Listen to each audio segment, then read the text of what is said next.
Right, we are live. Hey guys, how's it going? Welcome back to the Kiwi Lads channel. We are back for another match of the Under-20 Rugby Championship. This one, a massive one in this group. England versus South Africa. Two sides that at this stage of the comp, they are undefeated. They have got one win each, both winning comfortably in their round one fixtures. But now this is the big match to determine who guarantees a spot through to the semi-finals. The thing is though, whoever loses, as long as they lose by a narrow margin, they can still go through to the next stage of this competition. This is how all of the groups sat at the start of today. Now, we have since then seen Scotland versus Australia. The Aussies were able to get themselves the win there. France versus Wales. It was relatively close going down to the wire, but then France started to pull away, got themselves their second win, so they currently sit 2 from 2 in Pool B. And then, of course, New Zealand versus Georgia also taking place at the same time as this matchup.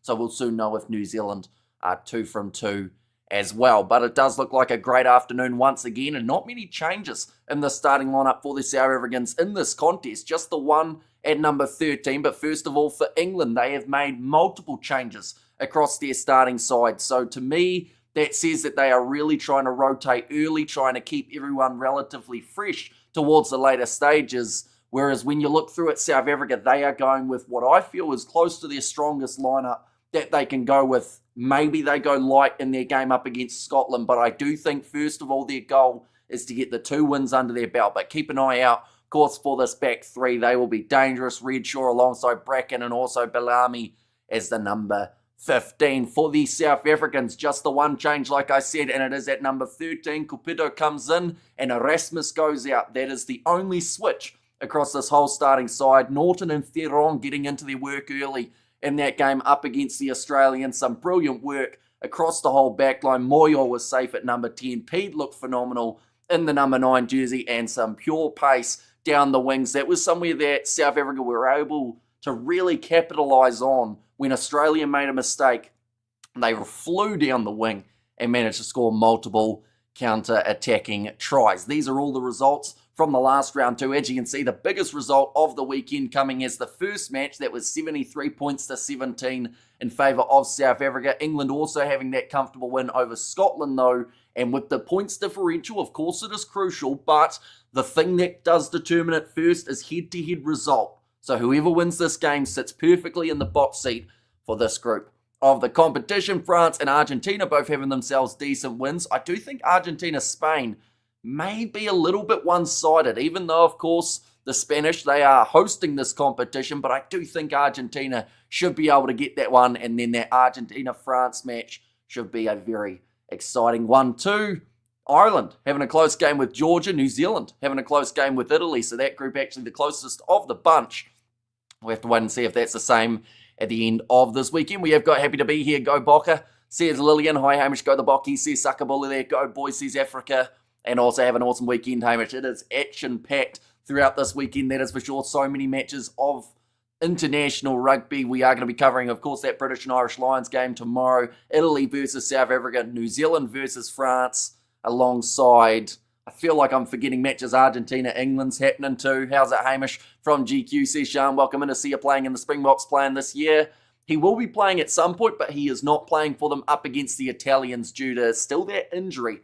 They are leaving him out for that little bit longer. But 5 changes across that English starting lineup they have just mentioned, and just that one for South Africa, like I said, of Erasmus. England by 15, says David there. So who is a young player for England that I should be watching out for? I did watch parts of the Under-26 Nations. Tell you what, someone for Scotland, unfortunately forgotten his name, even though I just watched them play, but their number 7 was very good at getting those turnovers in the breakdown. And I did learn he had the most throughout the Six Nations competition for this year. We have got there Bok by 10, says Sakabula. And also, hi, Roof, bit cold in Cape Town. And good morning, Hamish, says Zion, welcome in. So, yeah, hope you guys are all excited for this matchup. The benches could be crucial in this contest. We did see the Junior Boks slow down a little bit in the later stages of their last match up against Australia. That was actually where Aussie started to get towards the chance of a bonus point, and that would have been a crucial one, having them just win their game up against the Scottish. But for this English side, they didn't score a huge amount of points in that second half. They also did have that card that did play a bit of a factor for that second 40. But they will make their way out onto the field. Probably one of the sides in this competition that can match up with South Africa physicality-wise, although size-wise it still seems like a slight disadvantage to England there. South Africa have some absolute units across their 23-man side for this match, and one of the biggest, Nebelele, in that number 2 jersey. He was insane last week. So many great matchups to watch, and a great way to start the rugby weekend. 3's in here by us, but at least a bit sheltered by the mountains, snowing at the dawns. Says Sakabula. And also Cohen is one to watch from England, says David. In there. And we have got there what games you're covering Saturday. Probably about 3 or 4 of them. I will be scheduling most of them after this live stream, but we will be doing the South African game. We will be doing New Zealand's match and the British and Irish Lions one. A couple of the other ones I'm still deciding, but I'm pretty sure we're going to be doing Australia, Fiji, and possibly Argentina, England, if I'm still wide awake by that stage.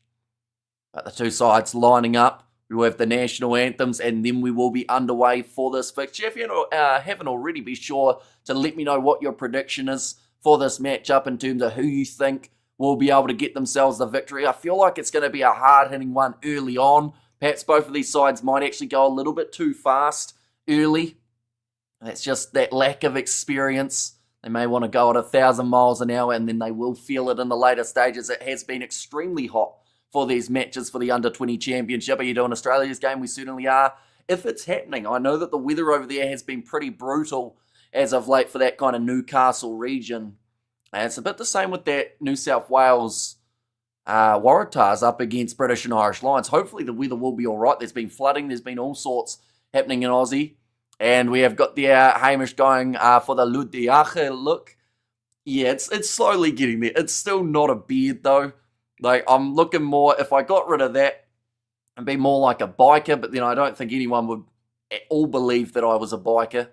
Maybe on like a push bike or one with training wheels, but God Save the King has been sung by the English. Come on, the Springboks, says LFG. And yeah, the importance of this game cannot be understated. In a competition where the top side from each group go through and the second side have potential of making it through if you are the best second place side. So whoever loses this game theoretically still wants those 2 bonus points. 1 for being within 7 and 1 for scoring 4 tries in this matchup. And both sides, let's be honest, they've got more than the capabilities of being able to score points here.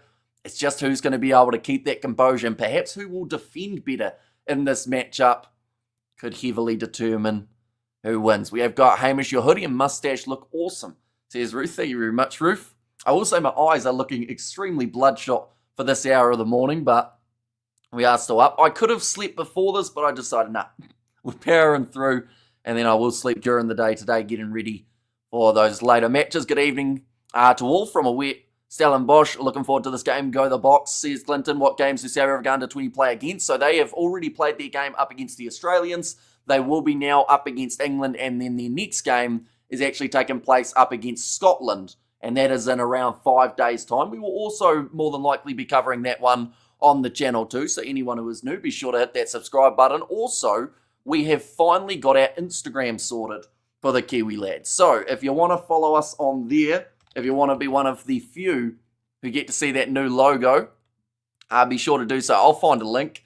I should have been more organised, but we have currently got the South African national anthem being sung.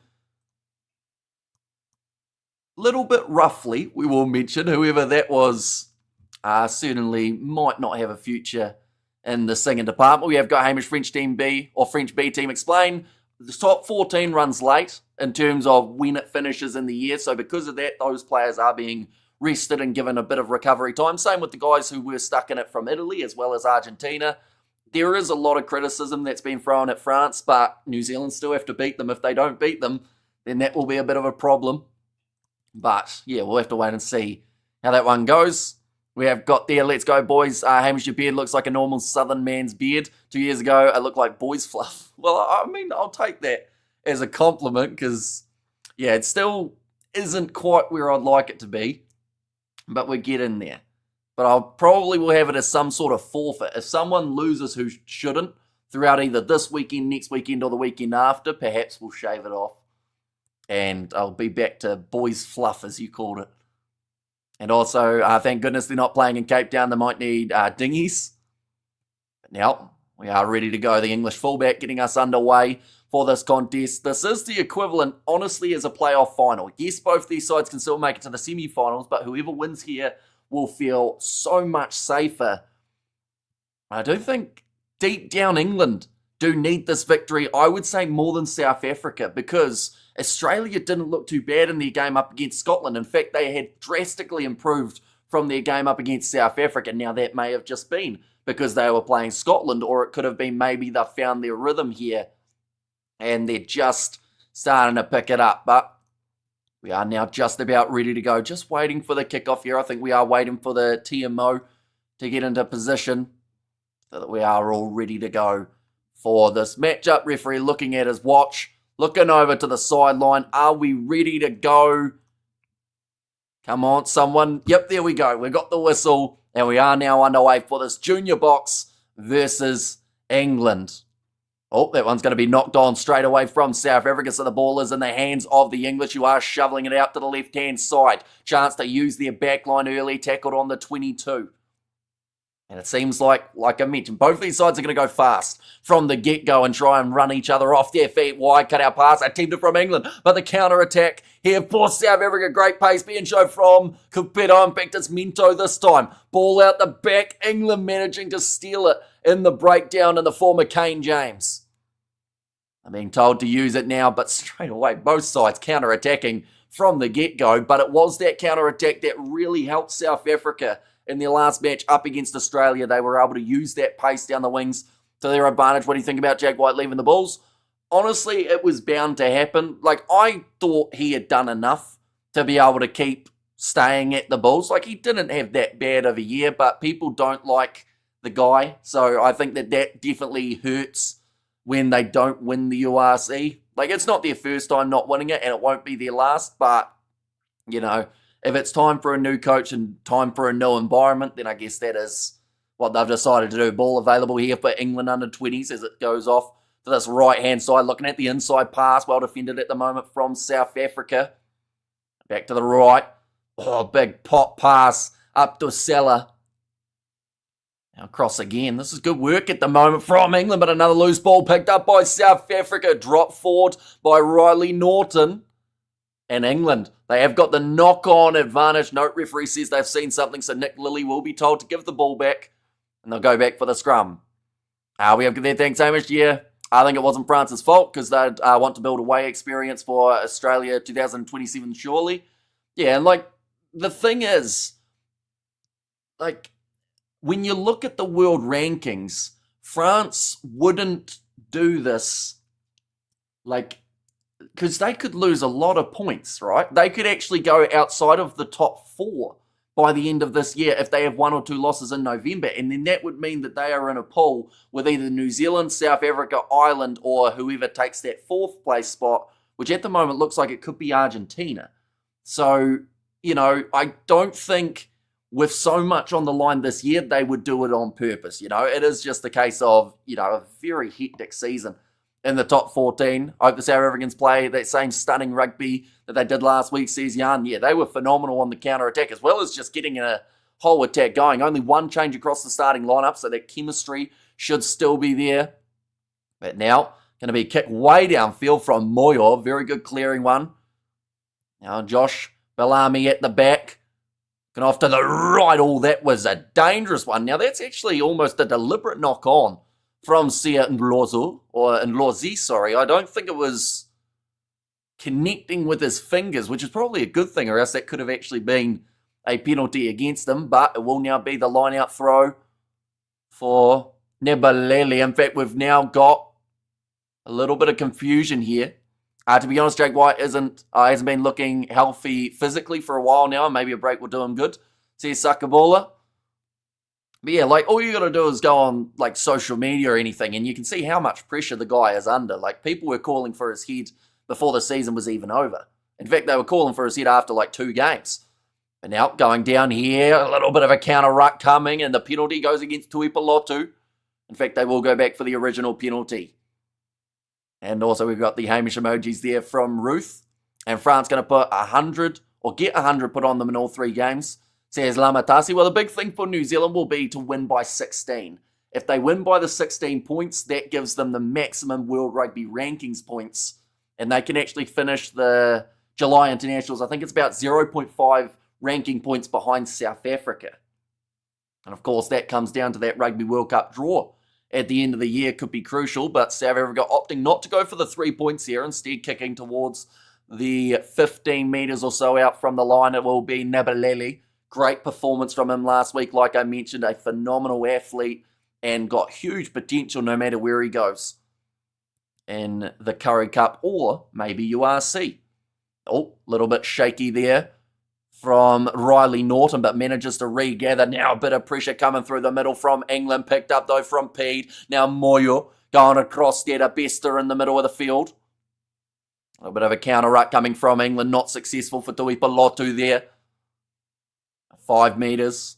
15 metres. Drop ball there from Nabalele. Looked like the pass didn't quite find his hand. Now looking to use it on the outside for Bellamy. Gets it downfield. South Africa having to retreat close to a 50-22, and he gets it too.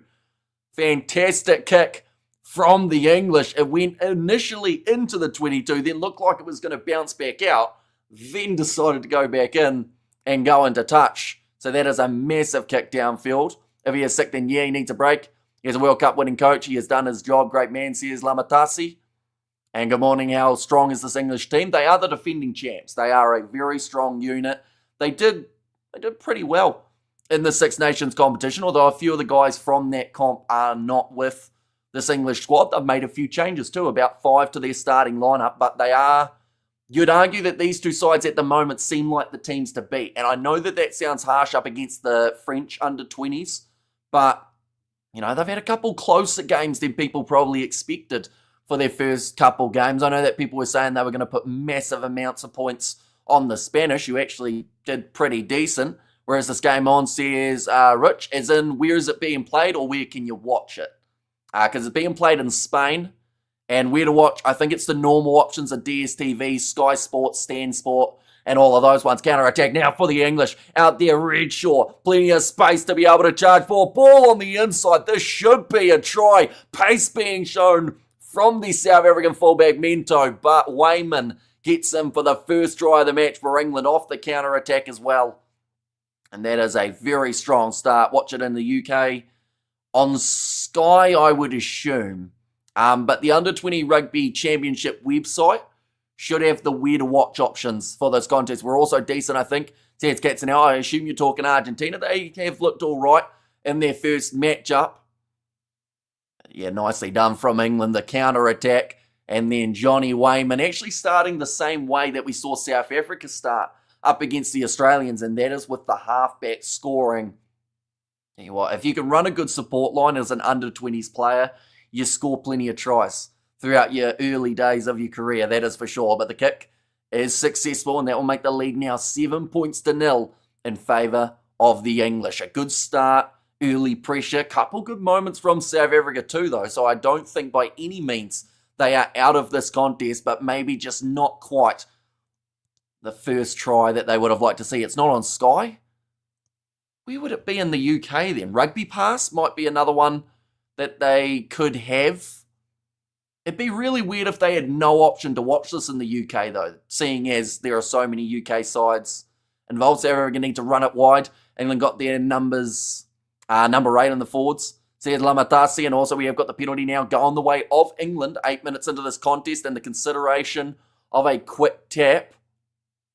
Look like maybe a bit of an injury here to one of the English players. I think it is Tom Burrow, the big co-captain in that number 5 jersey. And by big, I mean he's about 6'5" or 6'6". And about 5 or 6 caps, I believe it is as well, for the under-20s. The other co-captain for the English is in that back line, and he has had, I think it was 12. Has Rugby Pass TV, or GB has Rugby Pass TV, says Katzenel has the option. And good evening from Irania. Welcome in, Gerhard. Hope you're doing well. Tuipulotu throws that ball in, finds Burrow. And now England round the halfway line, another attacking run. This is already more pressure than we saw Australia put on the South Africans in their first game. That is purely because of their handling. Nice run down the wing for the English. Great running from Jack Bracken, who went for the miracle offload. And it is cleaned up by South Africa. They are only 5 metres out from their own line. Little bit of a counter ruck there from England. Mentioned about that physicality, but Junior Boks doing extremely well to keep it on their side. Got their Numba in the forwards. Said Lamatasi. And if it rains harder, I'll go stay in a hotel, says Ruth. I guess that's one way to get away from the weather, is to go on holiday. Oh, kick down the middle of the field. Doesn't manage to find touch with it here. South Africa now having to defend their counter-attack. Looks like Rachel was considering a kick. Sold the winger the wrong way. Now Theron wrestles him down. Another step there. Great work at the moment from this English outfit. Like I mentioned, whoever loses this game needs to get 2 bonus points anyway. And that will give them the best opportunity of going through to the semi-finals. Tuipulotu, 22 metres out from the line here. That looked like maybe the 9 got dragged into the breakdown, so someone just plays it from the ground. Now popped up to Seller again.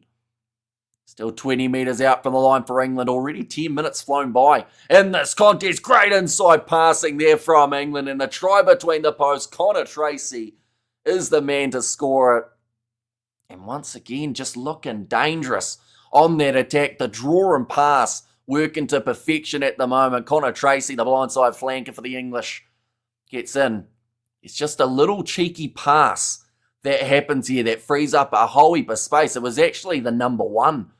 Yeah, it was actually, Tuipulotu then went to Ralph McAkron and then got the ball away to the try scorer, Tracy. Well, this isn't looking good. Although it's under 20s, and we know how quickly an under 20s game can change. We saw that between, it was in fact actually South Africa, who did have a large lead that then had it taken away from them. Bro, are you covering our All Blacks, brother? We are indeed covering the ABs on the channel. I don't think I'll be doing the Māori All Blacks, though, just because with me doing this game, it means that I'll probably be asleep during the time that the Māori All Blacks game happens. England always start with fire and get tired on the 30 minutes, says Popello. It is what they did in their game up against Scotland, although that also was influenced a bit by that red card. Ended up slowing them down too, and Georgia leads 5-0 against the ABs under 20. Yeah, Georgia are no easy beats, and they're physical as well. And well, South Africa, I'm annoyed, says Lamatasi, although it's not over yet. Still only 11 minutes into the fixture. A lot can change, but a good kick as well, making it 14-0. How far are you from Dunedin? I'm about 3-ish hours, depending on traffic. Now rolling this one back again. Going to be a chance here for Wayman. Does kick it high. Being chased well around the halfway line. Very nicely taken, though, by Cupido. The one change in the starting lineup for the South Africans.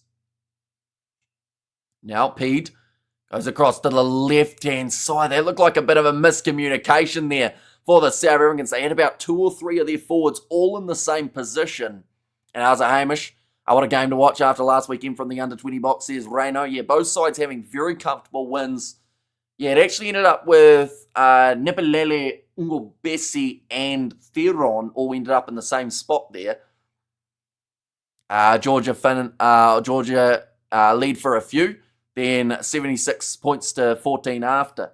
Says Lamatasi, okay, quite far. My scoreline is 38 points to 26 to us, bro. Says Andrew, and well, I'm changing my score prediction now, 38 points to 20 to the English. Says Ruth there. And how do I see the match in Rugby Pass? Depends on where you are in the world, but Rugby Pass TV, if you've got your email and you've signed up to an account, which is free, then you should just see it on the main page. But that's only if it's available where you are in the world. If not, there's possibly a paid broadcaster that you have to look at. What time is it there? It's 6:23 here. It is currently 4:14 a.m. here in New Zealand, so a little bit of a late one or an early morning, depending on how you look at it. But now big scrum there from England, and they will get the penalty advantage. Junior Boks scrum was dominant up against Australia. Little kicker behind attempted. Ball just rolls out, and they will go right back for the original penalty. This one would be kickable in terms of a 3, but I also do think that we'll see a little bit more aggressiveness, and don't underestimate the English. Says Jeff J. Exactly right. They are the defending champions for a reason.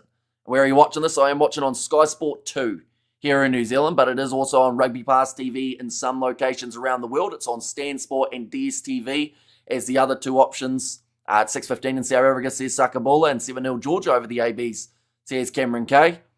And if I'm in Italy, I am able to see the match, says Zeno, so that is great news. You might need a Big Ben pie around 6 a.m. Would be an interesting start to the day, but yeah, at the end of this one, I think I'll be scheduling streams and then heading to sleep. How are the Baby Blacks doing? Currently 7-0 down up against the Georgians. Not quite the best start, but nice throw from Tuipulotu. Looked off to the short side. I think that is knocked on by Nebeleli in the tackle. So there is going to be the advantage now in favour of England again. Being told to let it come. Now Wayman, man who did score the first try of the contest, looking for the steal on the breakdown was Moyo, but once again well protected from this young English side, passing it out wide. Nice step from Redshaw. It was Ford. I think it will be going back for the scrum to South Africa. Yes, it is. So it was just the knock-on the other side of the field. And English strong players that come on the Junior Boks. Sipongile. Hopefully I've said that correctly. And South Africa better get moving now, says Ruth. Yeah, already 15 minutes through, but still plenty of time in this fixture to be able to come back into it. One thing about this English side is they have had a lot of attack at the moment. And, you know, as tiring it is, or as it is, to be on defence, you know, if they can just ride the early wave, I think that would bode very well for them in the later stages. Come on the box, says Brian there, and South Africa boys getting their bearings, says Lamatasi. And yeah, it is interesting that just with one person changing in the starting lineup, the chemistry seems to be a little bit off compared to last week. And I think that might also be down to the pressure we're seeing from England. We have got there from Mr. Biltong, too many South African players, nothing special. There's Mr. Biltong, and also do Ireland under 20 lose. Nice run there from Capetto, almost made his way through, now passing on the outside. Another step, almost slipping through. Drop ball, Moyo picks it up. I've been told to release him. Didn't look like he wanted to. No, he's not allowed to keep running there, so that will be the penalty now for the South Africans. Oh, a little bit of feistiness coming there from Pete. And that was for not releasing, going against Sam Williams. I would say, though, they haven't had two comebacks so far. Who's looking the better side, Baby Blacks or Georgia? I haven't actually seen what the sides line up like for that one, but I would assume if they're up by 7-0, you'd think that Georgia are probably doing it better at the moment. Handbags at dawn, says Andrew. Yeah, a lot earlier in this game, we've seen a little bit of the biff compared to the last fixtures.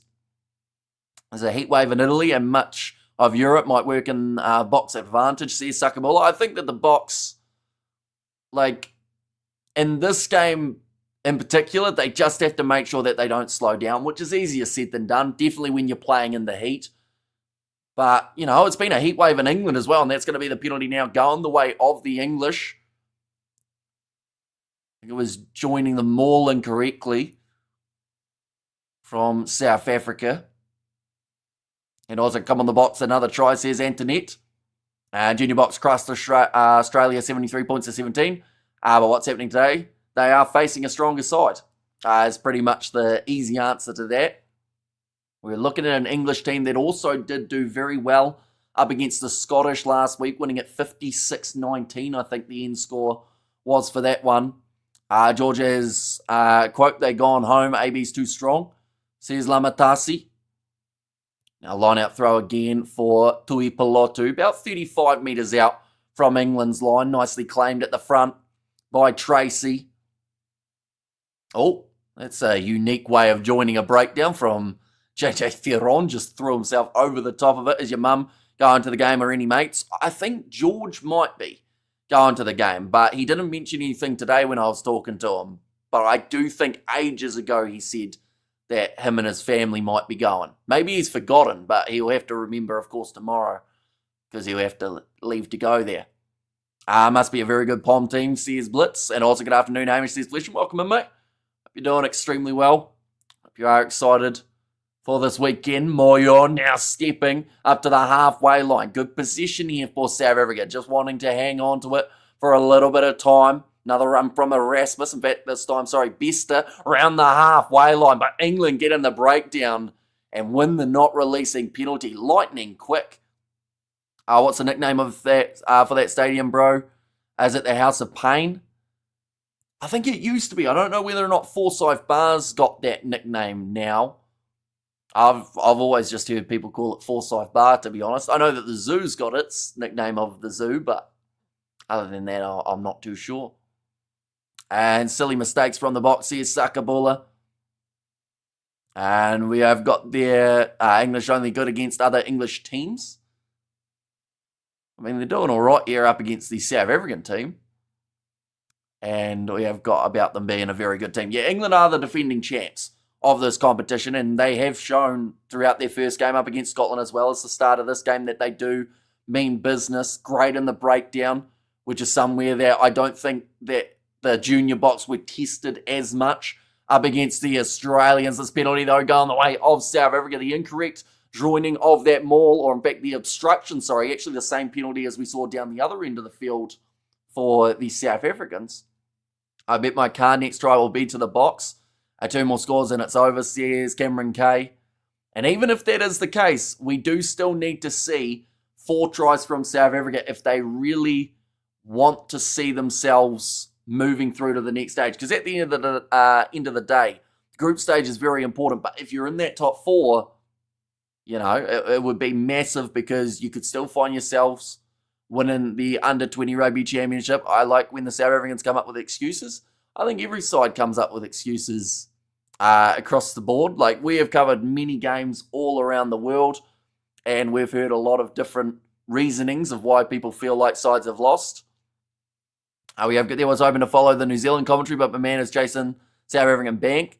Said Water Boys. Or it's more so, I felt like with this game, England versus South Africa, both teams winning their first game, whereas the New Zealand-Georgia game, because Georgia lost their first match, I feel like there wasn't as much on the line for that one. You look like you will never be fat. I used to be fat, though, or a bit bigger than I am now. I used to have a very, kind of full face, I guess you could say.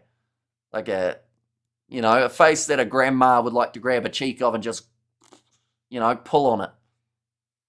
We have got there where you're watching the game. We are watching on Sky Sport 2 here in New Zealand. And we have got there, France played Wales earlier. They did indeed, yes.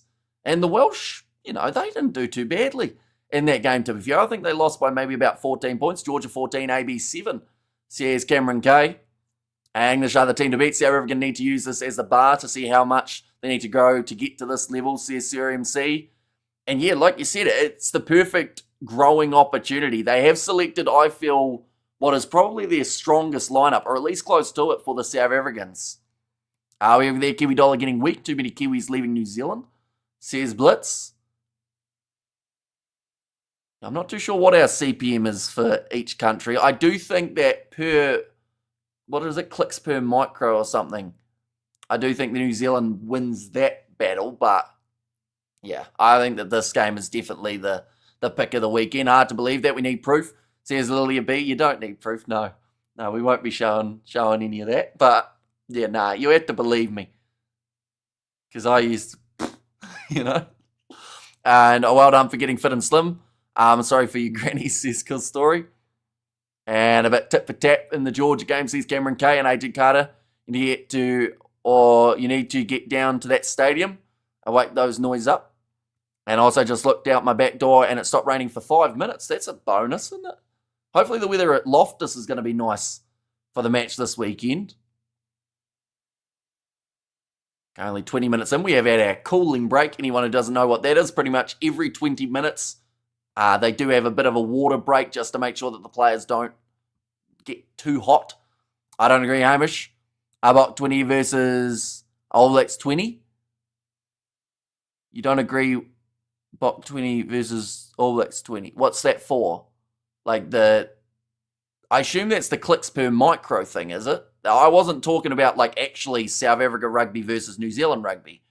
We were talking about, because he said that I was chasing the money in this one. Who has the ball? Kiwi Lab. We had a drinks break, so the referees were hanging on to him. But now it's going to be the line out for South Africa as that water break has concluded.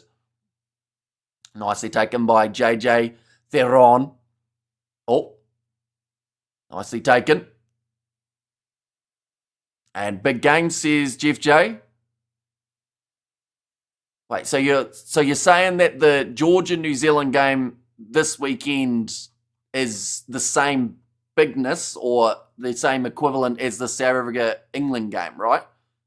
Because once again, that's what we were talking about. Whereabouts is the line out? We're on the field, bro.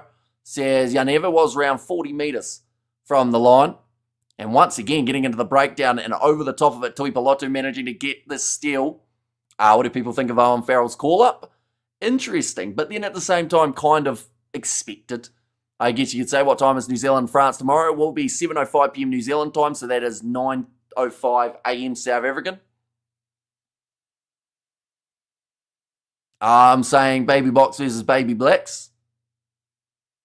Oh, I get you. So you're saying, okay, we're talking about two different things, Jeff, because I was talking about the games this weekend, not just in general. So of the games this weekend, of the 6, we were saying that this one, because it's two undefeated sides going head-to-head, I consider that the biggest. But I think you're talking about in general for under-20s rugby in the whole situation, you'd say that that's the bigger game. But now, South Africa have got themselves a scrum, sitting 22 metres out from the line. Dylan Pede, or sorry, not Dylan, but Pede goes to the short side, now finding the hands of Houston. Pure pace for the South African right winger, and that will be the first try of the contest for South Africa. Obviously, the hydration break did wonders for them. That's the game games I'm looking for. Okay, well, that game probably isn't happening for at least another week and a half, but both of the sides, of course, still need to make it to the series. Commentator on the game, please.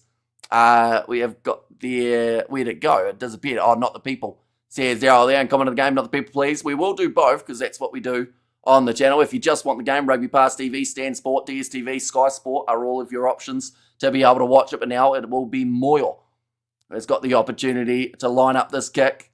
And that's it, boys, says Sakabola. And come on, England. We've got the Afrikaner here. We will win everything, so my vote is obvious, says Isaac. Or we just win everything. It's a very, very bold statement, isn't it? But that one has gone over. And it is now going to make the score 14 points to 7 in favour of the English still. But the comeback has started. Supercharged in that gap. That's what they can do, says Reno. Yeah, the dangerous counter-attacking of Euster. Pede did go through just that little pick and go from him to get those couple extra metres. And then Euster, I mean, no one was catching him as soon as he made his way through. Bellamy gave him a little bit of a push late for the sake of it. Come on, Boks. I can win this. We just need momentum, says Yanev, but currently 25 metres out from their own line. South Africa have got the ball yet again. Hashim Pede. It's across to the left. Rivalry between Bockies and Baby Blacks as the biggies, says Jeff J. Well, it is, yes. Although this game, of course, still an equivalent with the defending champs versus a side that people feel should win. It's still considered quite a big game. Now, Klakani, I think that was his first touch of the game. We have the Kiwi lads whose scrum is better so far. I'd say probably England's, because they did at least get themselves a penalty earlier on. Now, free kick goes the way of South Africa, though. Hashim Pede offloads it now. Pure pace shown from JJ Theron, but unfortunately the hands didn't match. He's knocked the ball on in the breakdown, and we are going to get to see another scrum between these two sides. ABs have their timber from Dutch here to compete with Bok Timbers, says Ferreira. I mean, Fabian Holland, if you knew his story, you'd know that he's been in New Zealand for quite some time. It's no different to someone like Vincent Tachuka. We have got there over eager there, says Sakabola. 30 minutes, England will be tired, says Papello. And Godabocki, says Charles. And also we have got there Licker Charles, says Isaac there too. And Isaac come on Boka, brush it off start over, says Lamatasi. And come on the box, says Braxton. A lot of people going for the South African sides. Which Baby Boks do you think will make the Springboks 15 soon? I do think that someone like a Nebeleli, that number 2 jersey, you know, you've got Malcolm Marx and you've got Umbanambi, but when they're starting to get towards the end of their careers, maybe we could see him start to make his way in. I know that they're high on Klakani as an option, really, in under-20s. England versus France is the biggest match. I am a South African supporter, says Sir MC. The earliest we can see it is a semi-final fixture. Just a knock on there from Redshaw. Didn't quite managed to take it under the high ball. It's not a lot of sleep for you this weekend, says Reno, or this Saturday. Yeah, there won't be massive amounts of sleep being had. Couple all-nighters. Boks to win by 7, says Daniel, and how good are RGs? They're not bad, Argentina. They're kind of, I would say they're midway in this competition. They can cause upsets up against some big teams, but at the same time, there's also a chance that they may miss out on the next stage, just with the fact that France are in their group. Looks like the Junior Boks want to play a fast game. I hope it works out. I do not like losing to the English, says Sue there. Now going to be thrown in. Nebelele. Looks like one of the South African players has actually gone down with an injury. Doesn't look like he's going to be able to continue in this contest, although I haven't quite got the exact number as of yet, but going off to the left-hand side now for England. Knock on coming from Sodeki. We're going to get to see another scrum. This time it is South Africa's feed. Big test match between Argentina and England, says John. Okay, Jaco Williams comes on. Oh, that's Vusi. No, sorry, that's Nlozi. Going to make his way off now. That's not good news because he has a lot of pace down that wing. What's your prediction for New Zealand versus France first test? I'd be very surprised if New Zealand don't win. But, I'm going to say, 20 sounds harsh, I think, but it could happen. I think New Zealand by 20 wouldn't be a terrible shout. But then, of course, if I say that, then people say, oh, that's a bit unrealistic. My name is Jeff, and the high-pitched voice, says Isaac. And let's go, boys, says Ruth. A ball fed in by Hashim Peed around the halfway line. South Africa looking to the short side now. Trying to bust through. Gets it off to Nlozi, who shows his pace again. In fact, no, sorry, that time it was Cheswell Justa, of course, and Nlozi just going off the field. That's why his name was fresh in the mind. Now Hashim Peed stepping nicely. South Africa only sitting 10 metres out from the try line. Getting back up and having another crack. It is Nayali. Did start in the last match. Same with this man at number 8. 5 metres out from the line. Hashim Peed goes round the side. Gets the try. And he's talking a bit of trash about it too. Bit of feeling from the number 9. There's one thing that's guaranteed is that a number 9 loves to chat. And he is chatting to that English defence saying, why didn't you stop me? Maybe should have fielded either a B team or boycotted. Yeah, although it's world ranking points, isn't it? If New Zealand field a B team and lose, then they look like the idiots. So you have to go with the stronger side and you have to beat France comfortably because it's in the year of a Rugby World Cup draw. So, of course, France, like I said, with the amount of points that they could lose for the overall world rankings, they wouldn't send a weaker team unless they actually had to. Because, they can find themselves outside of the top 4 in the Rugby World Rankings. And then in that regard, they can be in a group with one of the, one of the defending champs, or South Africa or New Zealand. You're from Meraki or Oamaru, a little bit more north than the Meraki area, although very nice blue cod from Meraki, I do have to say. Nice comeback, boys. Now keep the pressure on them. And we have got their scrum half cocky. Yeah, they do love talking, the scrum halves, and agreed 20 points for New Zealand against a makeshift French team. And I don't think New Zealand will gel just like that because they have got a few changes. They've got Rico out on the wing. Savia moves to 7, Vai to 6. So I do think they'll have a bit of a slower start to the game than some people are expecting. But, I think they'll find their rhythm. Just my opinion, says Momo Jumbo Kiwi. So you would have preferred them just, New Zealand boycott it and don't get any ranking points, I guess.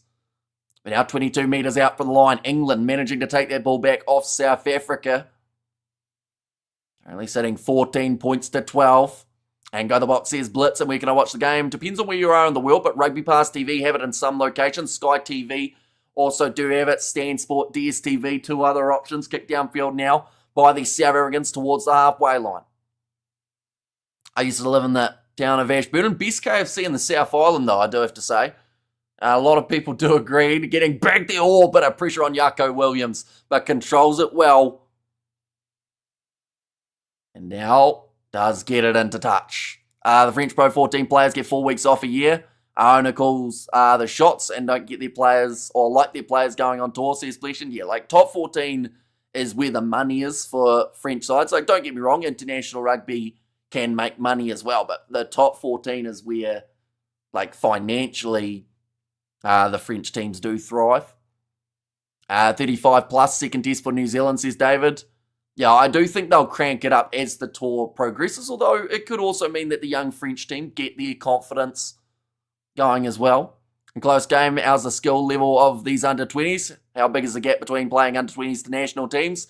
It's a tricky one to judge, but overall, like, these guys, I think having the warm-up game last week has really worked well. England currently in possession, though, on the halfway line, going off to the left-hand side. Good hands being shown. That was a little bit of a flat pass, but Red Shaw, kicks it forward. And Jaco Williams, risky pass. He gives it back on the inside. He threw it to stop it from going into touch, and it's picked up by the winger, Jack Bracken, and that is now the try to England. Massive mistake from Jaco Williams. I think they may check it just to see if he was out. There will be a thriller. I love it, says Sue. And we have got there, this French team can still win, would not be too cocky. Exactly right. Like, I don't want to say too much until we actually see them in action, because some of those younger French guys are actually, he's got rid of that just in time to keep it in the field of play. And Bracken was ready for it. Why throw that back inside? Inexperience. It's probably the biggest description of it there.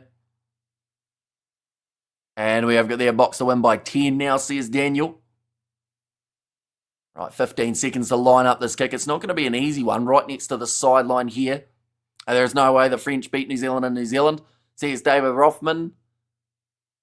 Yeah, although, to be fair, we've had a few sides recently that have had that said about them. You know, it was last year, there's no way that Argentina beat New Zealand in New Zealand, and they did. Then, there was that Irish series. There's no way that Ireland beat New Zealand in New Zealand, and they did. It's actually become a little bit more common as of late to beat New Zealand in New Zealand. So, yeah, it will be massively a struggle, don't get me wrong, but I don't think any game is 100% determined until that whistle blows. It's a Wellington curse, Hamish, says David. You don't want to play with Wellington if you're the All Blacks, that's for sure. When was the final New Zealand team announced yet versus France? Or was the final New Zealand team? Yeah, they have announced their lineup for the matchup. Quite a few changes compared to what we've seen. Nice clearing kick there. Coming from, was Wayman.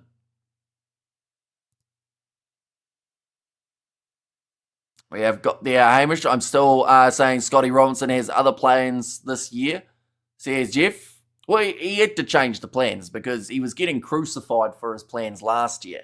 So he's gone bold. And, if it works, he can say, yep, it's going well, just let me do my job. If it doesn't work, then of course he's going to hear non-stop from the New Zealand public again.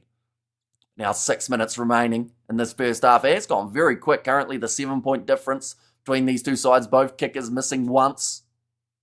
Now Malaba sitting 35 metres out. Left-hand side, Moyo, inside ball finds Halakane with the offload now, opening up space, a lot of pace again out wide. Jaco Williams runs onto it, offloads on the outside, great hands from South Africa, and great camera work as well from the crew in Spain, but that is a great finish. Minto in the number 15 jersey gets it, and that was once again, solid bit of play.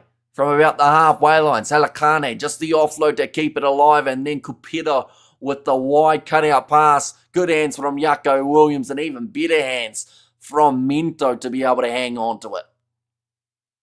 And we playing the Boks in Wellington, but hopefully put that curse behind us, says David. And also, I don't know if it's arrogance or ignorance to field a B team against the ABs.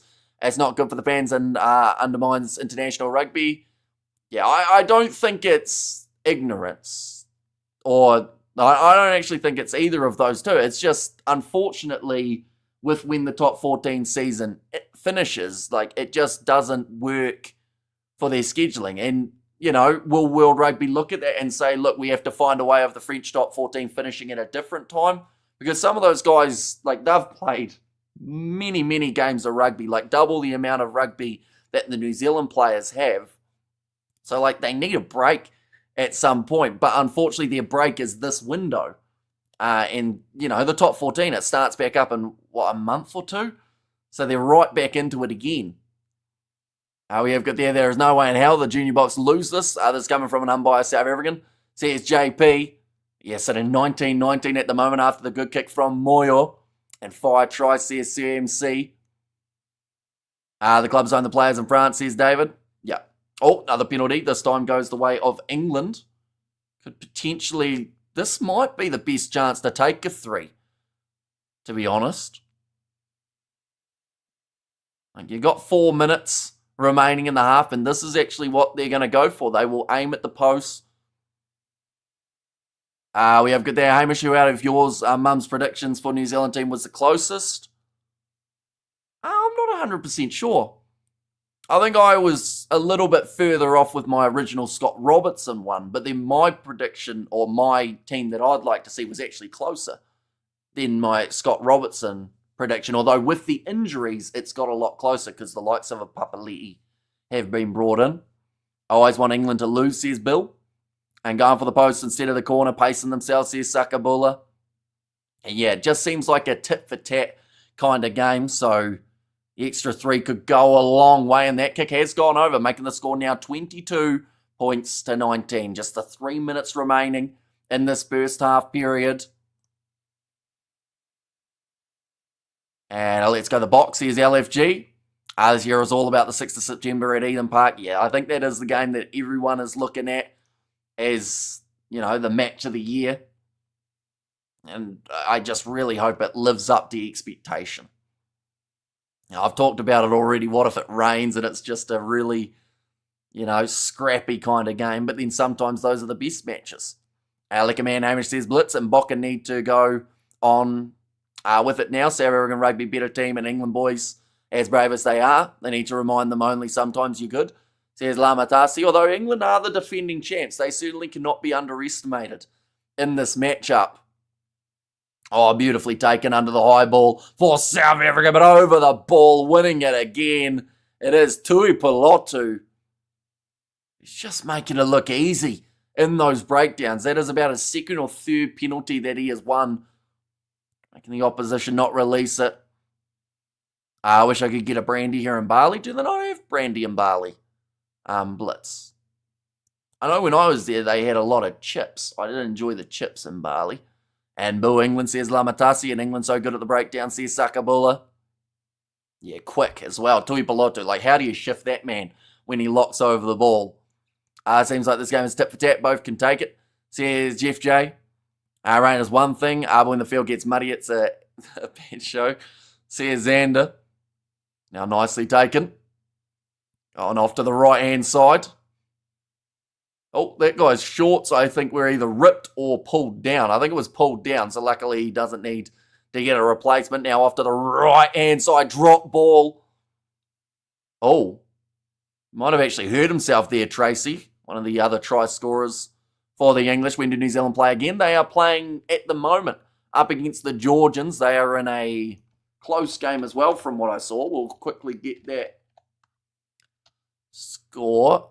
Right, for anyone who doesn't want to know the score of New Zealand and Georgia's game, please block your ears or mute me for the next 10 seconds. But the score between New Zealand and Georgia, I'll put my hand up as well so you can't see my mouth. The score is 26-14 in favour of New Zealand.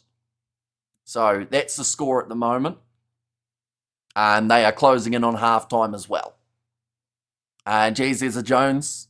My mother's father's Welsh name, says Ruth. Now, ready to feed this ball in. Hashim Peed.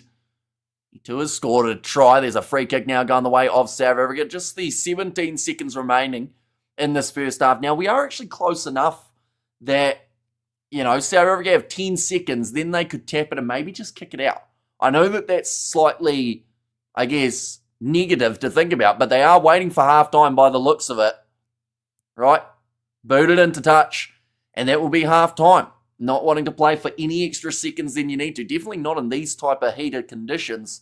Thought the Aussies like the Young Island boys, says Blitz.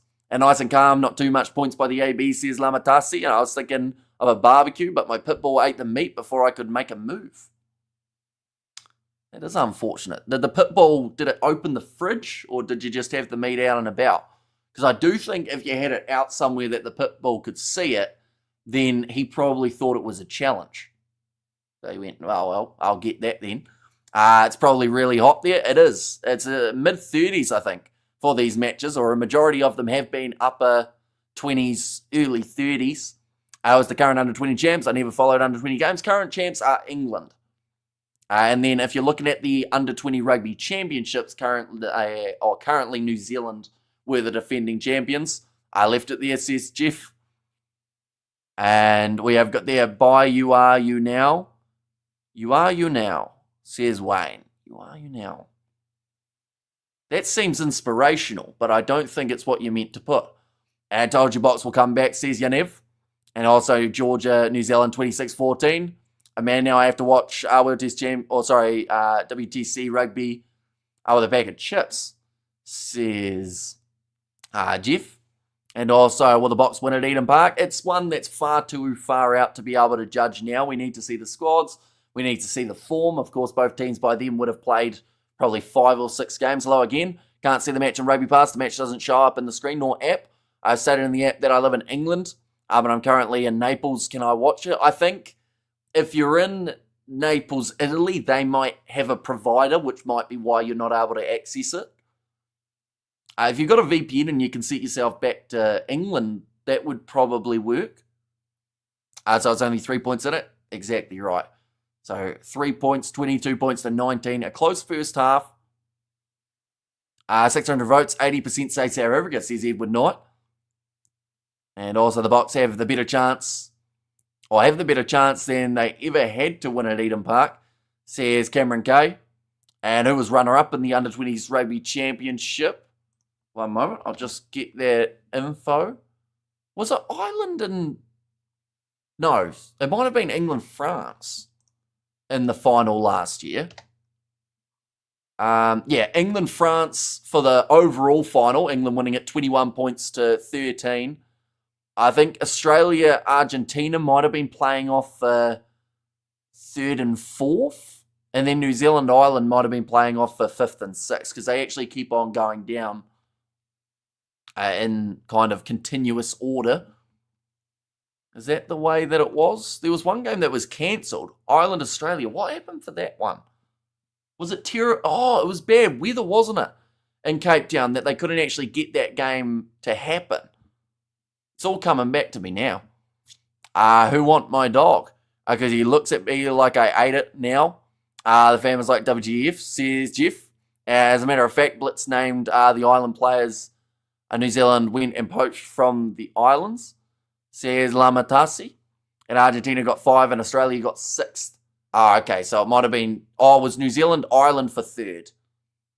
Because they do it in a weird order, don't they, in terms of when the games actually happen. And also, England will win this game. And what's the story with France not bringing their best this weekend to New Zealand? So pretty much the gist of it is the top 14 only finished last weekend. So the guys who were playing in the top 14 were left out of that initial French squad, as they did have to make their way to New Zealand. And those guys are being rested during this international window just because they've just finished about 30 matches of a top 14 and Champions Cup campaign. So, yeah, it is unfortunate because I know that a lot of people wanted to see New Zealand play the best of France, but sadly, just with the amount of games that France play, it's just not possible. And I don't think that's against, it's nothing against some of the French, I guess, coaches and selectors, because they could only select what was put in front of them. But yeah, French top 14 rugby is France's priority outside of World Cup years. It was difficult getting a drink at the airport because I was Naidu, says Blitz. And just let Zeno know that the Rugby Pass TV app in England has gone down for a while. Oh, okay, well that would definitely impact it then if they aren't able to... I'd assume there'd be quite a few people trying to watch this, wouldn't there? So maybe their servers couldn't quite handle the amount. It's 6:45 over there in Italy. Still 35, not good for the English, says Flesh. And yeah, I think both of these sides will drastically slow down in the second half, which is also why I think South Africa, even though they were down by 3, went, we're kicking this out. we're happy enough with the halftime score, because or else then you just, it's going to be a brutal one, isn't it? After the All Black in France, I should go sit in the pub of escaping the stress over a dog and meat, says Jeff. This pub might serve meat, to be fair, Jeff, of some sort. Where are the names, Blitz? Says Lamatasi. Where are the names? Do you want to see who's on the bench? Is that the question? We are just seeing that electric try scored by Justa in the first half, but these are the two benches, ladies and gents. So a few familiar faces. Jaco Williams having to make his way on the field early. That was due to the injury that we saw of Sia Nlozi. Only the one change in that starting lineup for South Africa. So really, I guess, trying to build upon what they had last game up against the Australians, because they know how crucial this match is. I've mentioned about it multiple times. Top side from each group go through, and then the best second place team from one of the groups goes through as well. So currently, the way that it sits, England and South Africa both have a pretty good shot of being able to be that next best semi-finalist, but other teams are in the running. Argentina, for instance, they've played one, they've won one. They are playing up against the Spanish just a little bit later on tonight. Alongside Ireland, they are taking on the Italians. So if any of those sides that are favourites lose, that can take you completely out of the running. Even someone like an Australia, they didn't receive any points from their first game, but they just beat Scotland. They got themselves the 5. So if either of these two sides can win without the other side getting the bonus point, then that actually theoretically still gives Australia half a chance of being able to make their way through. So there are technicalities, but more than likely, like whoever wins this game is guaranteed a spot in the semi, unless something really, really drastic happens. We have got there, I think the ABs need the tough games to be ready for the Boks. Iron sharpens irons, to be undercooked. But then the same can be said for the Boks. They won't be challenged until the Rugby Championship, says Cameron Kay. And under-20s also implementing baby bomb squad, says and a little bit. Like they do like to make quite a few of the changes roughly at the same time at the moment. The defenders beaten 16 from South Africa compared to the 5 of the English. 53% possession, 54% territory, both in favour of the English. That was weird. It's just got a message up the top. Studio instability issues. But I don't think that's hit us. I think we're fine. Ladies and gents, can you still see me? Can you still hear me? I assume you can. 7 penalties against South Africa, though. So it is the battle of defenders beaten and the penalty count. It could be very interesting. For the second half, we have got there, stop hating on the best, says Lamatasi. They're playing a little bit of Triple H's theme music there as we get towards the second half.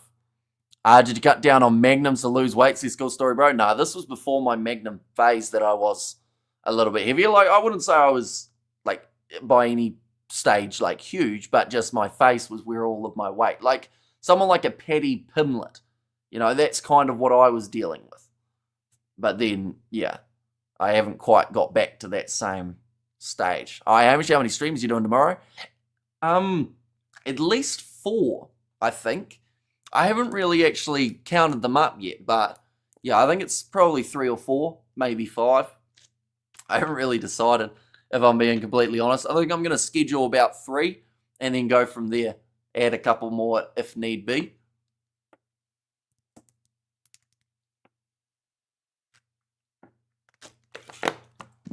And loud and clear and all good here, says Lillian Fleshen. Okay, so it must have just been the streaming software that I've got.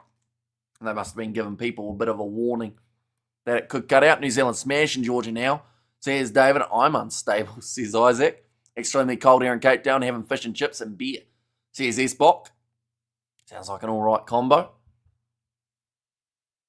Yeah, I think that there'll be a little bit of flair in the second half. England, they seem to be winning the just straight up aggressive attacking kind of up the middle of the field, whereas South Africa, it was their athleticism and the kind of unpredictability. 16 defenders beaten in the first half. It's pretty massive compared to England's 5, but England have scored the same amount of tries, so that kind of tells you how this one's going. Paddy the Batty, that is the one, yes. And we have got there, come on, it's the best time of the year. And also we have got there, yeah, Isaac, we are tough, says Ruth. in there as well. I just remembered, I think I have a photo of myself with my chubbier cheeks somewhere from back in the day. Or maybe I don't.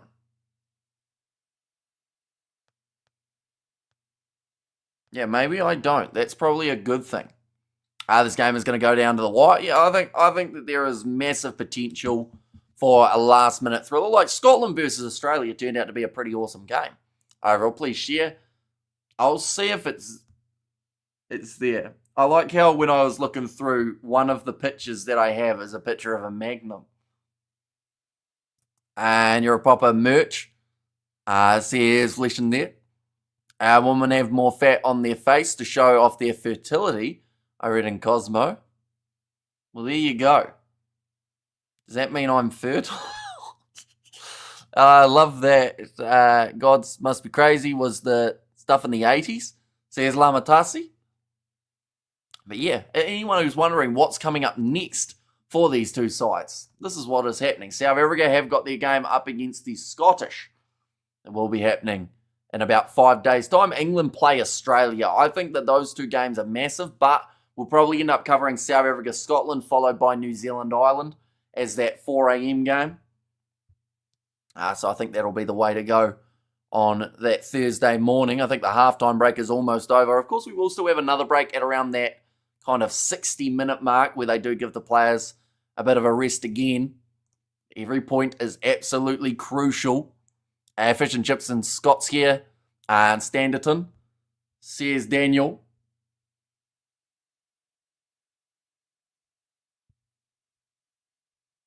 Me and Isaac send each other quite a few pictures of food. I've noticed throughout our time. Like there's pizza here. There's some kind of spaghetti of some sort. There's cheese. Don't know why we're sending cheese, but they are just showing a few of the highlights of the old under-20 competitions. The likes of a McKenzie, u20. Of course, both going to be in action tomorrow. They're showing Andre Pollard. He's going to be playing in that number 10 jersey up against the Italians. And we have got their box to bag this one. And fish and chips forever and a steak and kidney pie. Says Lamatasi and a foodies. Says Lilia B. Yeah, pack of biscuits. The next one down that I've just scrolled to. It does take a long time to load, though, is the only thing. So I don't think you guys are going to get to see the full cheeked Hamish, which doesn't sound right. Are we over there? Box by 10. Says Gold Story. And can someone come rank one Tom if South Africa still win? Someone come rank no one Tom. I'm not sure what that means, Mochaden. I'll be honest, which Magnum was your favourite? I absolutely love the caramel Magnum. You know, what's it called? I think it's called like double caramel deluxe or something. Along those lines, tandoori chicken and chips in the Cape.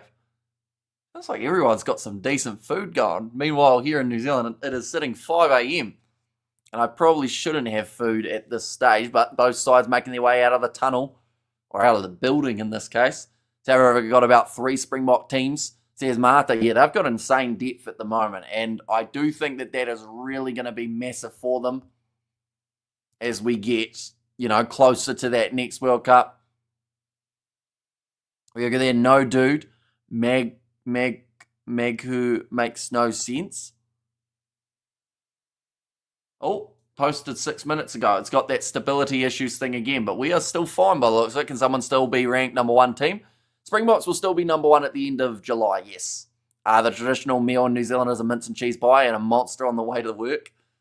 I've seen a few people do it. But now, do let me know your in-score predictions for this game, ladies and gents. Do we think that, for one, it is going to be higher scoring than the first half, and 2, of course, who you think is going to be able to take it out? Do you think Cam Roigard is going to be the best halfback in a few years? He already showed point levels in France last year. I think he's going to be a very handy option. I just hope he can avoid injuries, because I think that that's probably the biggest concern for him at the moment. It's a bit similar to Wallace Satiti. You know, for all those younger guys, you don't like to see them go down with injuries, but sadly, that is just a part of the game at the moment, and everyone plays so physically that it can happen. But Moyo is ready to start this second half. And some bacon and eggs, Hamish says Daniel. Will you share what you do for a living? So I am a labourer/builder during the weeks. And then I do a lot of talking on these streams during the weekend. 46 points to 34 for the Boks, says Clinton. 5 a.m. is poached eggs time, Hammy, says Lamatasi. But now the ball available for the English. Inside of their 22, rolling this one back. I'm half Irish, so I eat sweet potatoes every day, says Cool Story. Oh, nicely taken under the high ball. Although knocked on the ground from Minto. Although I don't know whether or not it was completely his fault. I think one of the English players might have been trying to get in there. And South Africa 33, England 29, says Jan. And 46-34 for the Boks. I actually think that was illegal from Jack Bracken in the breakdown. Oh. Okay, it looks like maybe there's a little bit of blood here on the field. But yeah, I do actually think that he was on the ground there, Jack Bracken.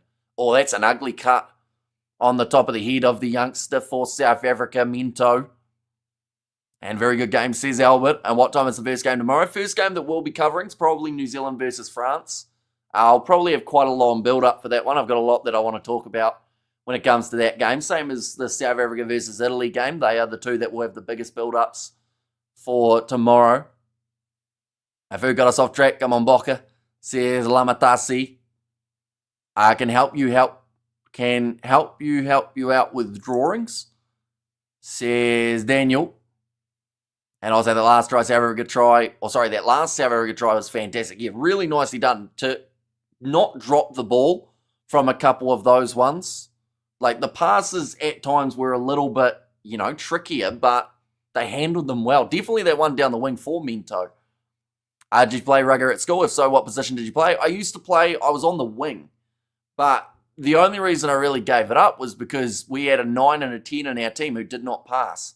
And their dads were the coaches, so they weren't told to pass. So I spent 2 seasons on the wing and touched the ball twice. So you just pretty much, I was just defending the whole time. Never got the ball. Calling for it, nah. Open space, no one in front, nah. They just wanted to keep on picking and going themselves. I went, don't really need to play this anymore. England 33, South Africa 31. Ooh, a close one. I hope it is that close. Like 3 points between these two sides would be fantastic at the end of this game. All about to be fed in by England, though, after that initial South African knock-on. They've stopped the bleeding. So that is good news. Now, big push there coming from the English, and they will get themselves the penalty. After 2 years, that's new info to me, Hamish. Well, I did play earlier than that, but that was when I started getting to the kind of the later stages. I used to be a bit of a hot stepper in touch rugby back in my youth, but then I got slower. Now that's going to be nicely done by South Africa. The ball did not find touch from England. That one does find touch though from the South Africans. Who's bleeding? It was Minto. He did end up with a cut on the top of his head. Are you doing the Ireland game? Not today, but we'll be doing the Ireland versus New Zealand match when it does take place, and that is on Thursday morning. New Zealand time. Oh, drop ball. Little bit of pressure there. He saw JJ Theron and Riley Norton both charging at him. Decided against the idea of catching it as a winger in grassroots rugby in New Zealand. Wingers get purple knees because all they do is stand in the cold all game, says Sarah MC. And Scott's talking, says Daniel. Scott's talking. Who's Scott? Which Scott we talking about? And we have got their nice thick thighs, Siskel's story. And sometimes depends on who's fighting. What's going on? Is there some flirtatious behaviour going on, or is it just someone's fighting someone, but also there's some thick thighs in the equation? I mean, chicken thighs for eating. Yes. I'm an AB supporter, but I think this French second stream team give the ABs a run for their money, says Ion. And I do think that until we see them in action, because there's so many new guys in that team, isn't there? So until we actually see them out there on the field, it's very hard to know what to expect. But South Africa, They'll be expecting to score soon, 44 minutes through. In this contest, little bit of a pick and go from St. Pete. South Africa, they are currently down by the 3. England have been good in the breakdown. Oh, told not to get out of, or told not to go for that one, sorry. Advantage way offside is the comment there from the ref. Where can we watch this game? Rugby Pass TV have it, although by the sounds of it, it was maybe playing up a little bit. You got Sky Sport here in New Zealand, Stan Sport in Australia, and DSTV if you're in South Africa. I'm not too sure about other locations around the world, though, outside of that. Oh, South Africa actually going to take on the 3 points here, rather than going for the 7. I think South Africa is going to start cutting England open now. Says Albin going for the post, says Sakabula. They certainly are, yes. New Zealand with the under-20s by 42 points in the final versus whoever they play. And if you're fighting them, punch my... interesting. And how to become a member of the channel, Amish says David. So there is a join button. I think it is... If you're on PC, it's below the video or the live stream. And then on mobile, I think you have to click on the channel and then click join. I will clarify though, joining gets you access to the emojis and whatnot on the channel. It doesn't give you access to the games. I know that some people have been confused by that. But yeah, kick going over. 22 points to 22 now. Can't find it in the UK. I don't think they care about the youngsters, which is a shame because England are defending champs, aren't they? So you'd think there'd be, a little bit of interest in a comp that England are expected to do quite well in. Serious now, stand by 10, says Daniel, who's got a stronger bench. Or, see, I probably don't know this English bench well enough to be able to fully tell you, but I assume that from what we saw up against the Scottish, they were playing with 14, so then that can make it a little bit tricky. But, both these sides I do think will have a bit of an impact off the bench, no matter who's coming off, mainly because of the heat. You'll have some fresh guys going on. Rugby Pass TV does not show live games in South Africa. Yeah, on South African TV, it is DSTV. It's pretty much Rugby Pass is the option for locations that don't have the broadcasters. You see now Junior Boks take the game away. Says Michael. Yeah, they've certainly started the second half well. They've put England under pressure, although now Tui Pelotu has got the throw for England, 45 metres out from the Junior Boks line, well claimed by Tom Burrow. This is what England need to go back to. They actually did very well when they were playing structured, but a penalty now won by Nyali. And it's going to be for not releasing in the breakdown. Some pretty quick ones being penalised in these ones. Hamish, your legend, Leka commentary as usual. Bruga the Bok. Says Terence, and of course we are going to be live for the Springboks game tomorrow night. Going head-to-head up against the Italians.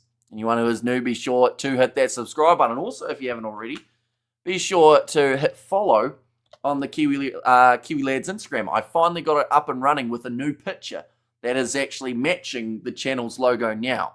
They're going to take on a kick at the post here, ladies and gents. This is 55 metres out from the line. The crowd are chanting Boka. They are loving that decision, although they haven't seen him kick it yet. But Moyo, if he gets this, that certainly has to get a few people interested in this guy. Maybe 54 metres out. What is Instagram? That's a great question. I asked myself that too. The Italian game is going to be a cracker, mate, says Terence. Yeah, Italy, Ireland should be very strong. Oh, he's got the distance, does he? Moyo, and it's gone over. What a kick that is from the young man. 25 points to 22 now. Massive kick from Vusi Moyo.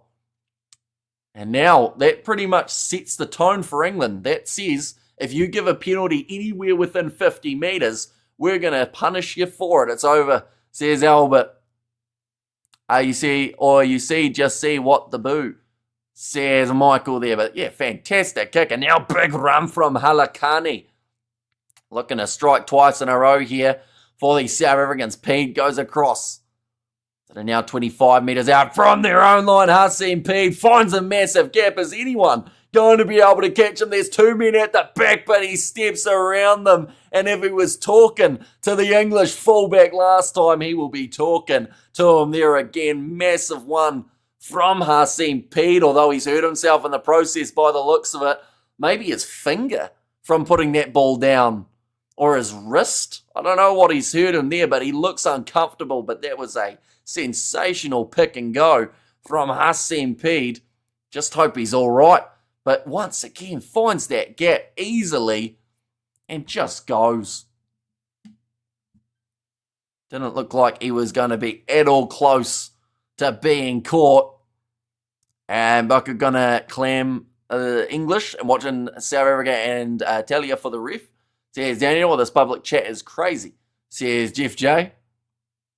And also we have got their 22 all, how equal this is. And that was only a couple minutes ago, wasn't it? And now South Africa have got themselves the 10-point lead, 32-22. Like they said, Pede looks like he may have hurt himself. Was that another score or a try? So they did take the 3. And then from there, the counter-attack from South Africa from 25 metres out from their own line and just pure pace from Pede. But like I said, he might be injured. And that would be really unfortunate. But something that's not unfortunate is the fact that South Africa now have got themselves the bonus point from this contest. So no matter what, whether win, lose or draw, they are walking away with at least 1 point from this game. England are 1 try away from also being in that same boat. South Africa playing under 20s last game next week. Says Mohadin, they will be, or maybe it's just the week after. I think it might be the Monday for us here in New Zealand. And then the next one is taking place for the playoffs. Hasim Pede, he's just had his legs strapped and now he's back ready to go. In fact, it might have been his wrist, sorry. Oh, big shot there from Nebalele. South Africa, whatever they had at halftime's working. Must have been a really good team chat because they have fired on all cylinders throughout the first 11 minutes of the second half. Well, since I had a brandy and scoreline changed, Leka says blitz and still a long game. South Africa finishes poorly when the big boys tire out. But I think we got this, Sir MC. Step there from Dominic Malgas on the short side. Knocked on, though, from Jaco Williams. England have fallen asleep. France Stain could go for pole 60 metres out. This under-20 guy slots it from 55. He probably, I'd say 58, 59, and it probably still would have gone over. It was straight down the middle, which I think was well, I was going to say the more impressive, but not really, because the guy kicked it from 50 plus, so that's the impressive part of it. But how straight it was, and it just never looked like missing. England will not beat the baby box, mark my words, says Michael. We do see a change being made now for England, though. There was distance to spare, says Sakabula. Yeah, possibly would have gone the 60. Now McFarland, ready to feed this ball in. Like they have said, 14-0 England were sitting in the early stages of the game. And that was at a moment where we said, you can never guarantee that a lead in an under-20s game of rugby will be enough. And now they are down by 10. And go Bockies, says Charles. And also had to roof. Just a little they need to say for New Zealand and France and England is so 2024, says Lamatasi. France Stain could do that when he was 20, says Daryl. And also Go Bockies says at the net. And they're there too. But 28 minutes remaining. Anyone who is new, of course, be sure to hit that subscribe button. We are back all throughout the weekend with international rugby, whether that is South Africa versus Italy, whether it is going to be New Zealand versus France, Australia versus Fiji, Waratahs versus British and Irish Lions. It's all happening on the channel. Do you remember Wet Willie? I do. That was a throwback name from a few years ago. That's going to be the penalty now against the English scrum, who did have the feed. I believe it is Ngobesi who managed to win it. That is a big one. As under 20 Boks, as in are they playing? They are indeed, yes. And big scrum from the Bockies. A nice scrum, says Sakabola too. And let them fire. Come on, the Springboks, says Tato. And how you going, mate, says Dan. Doing very well. It's been an entertaining game so far. That one is going to go into touch. And I always think to myself, when you have a game that you forget it's 5:15 a.m., that means it's a good game. And this game has been good so far, so you're not doing Wales-Japan then? No, sadly. Sadly, we'll be missing that one, but hopefully the Welsh do go all right in that one. Changed my name, can't believe you remember. I put 4K on the baby box. Oh, so you'll be liking the scoreline at the moment. Of course, it can all change in an instant, but currently the under-20s, South African side with the not straight throw. I was about to say they're in a good attacking position, but that has disappeared now. Do you like Rico on the wing better than 13? We'll wait and see how it goes. It will take a little bit of adjusting, and I just hope that if they are going long-term for him to be back on the wing, that people aren't going to just shut it down after one game if he does go slightly poorly. Like, it will take time. My biggest curiosity about u20 on the wing, though, is his high ball ability. Because playing as a 13, he hasn't really had that tested in the last little while. But, that wasn't the best throw either from England, but it has been cleaned up by Burrow. But yeah, I think that's where France have to go straight away. Go high. Are you going to do Craven week? When is it? I always end up messing up and forgetting when it is. It's only a couple months away, is it? Or is it a little bit closer than that? Looks like South Africa were conserving their energy for the first part of the game, and it's starting to show, says Albert. And yeah, I do think also kicking that ball out right on half-time, rather than going for some sort of big attack for the last couple minutes. You know, it reached 40, and they said, we're on next week. Okay, see, once again, I completely forgot it was on then. In that case, so possibly not then. In that case. Now 55. Is it midweek or is it a weekend situation? In Seka, do let me know. Now Tui Balotu. Oh, I guess it's actually, no, forget about that because it's literally, it says week, doesn't it? So I assume it goes for the whole week. But now, 25 minutes remaining. Rolling maul here.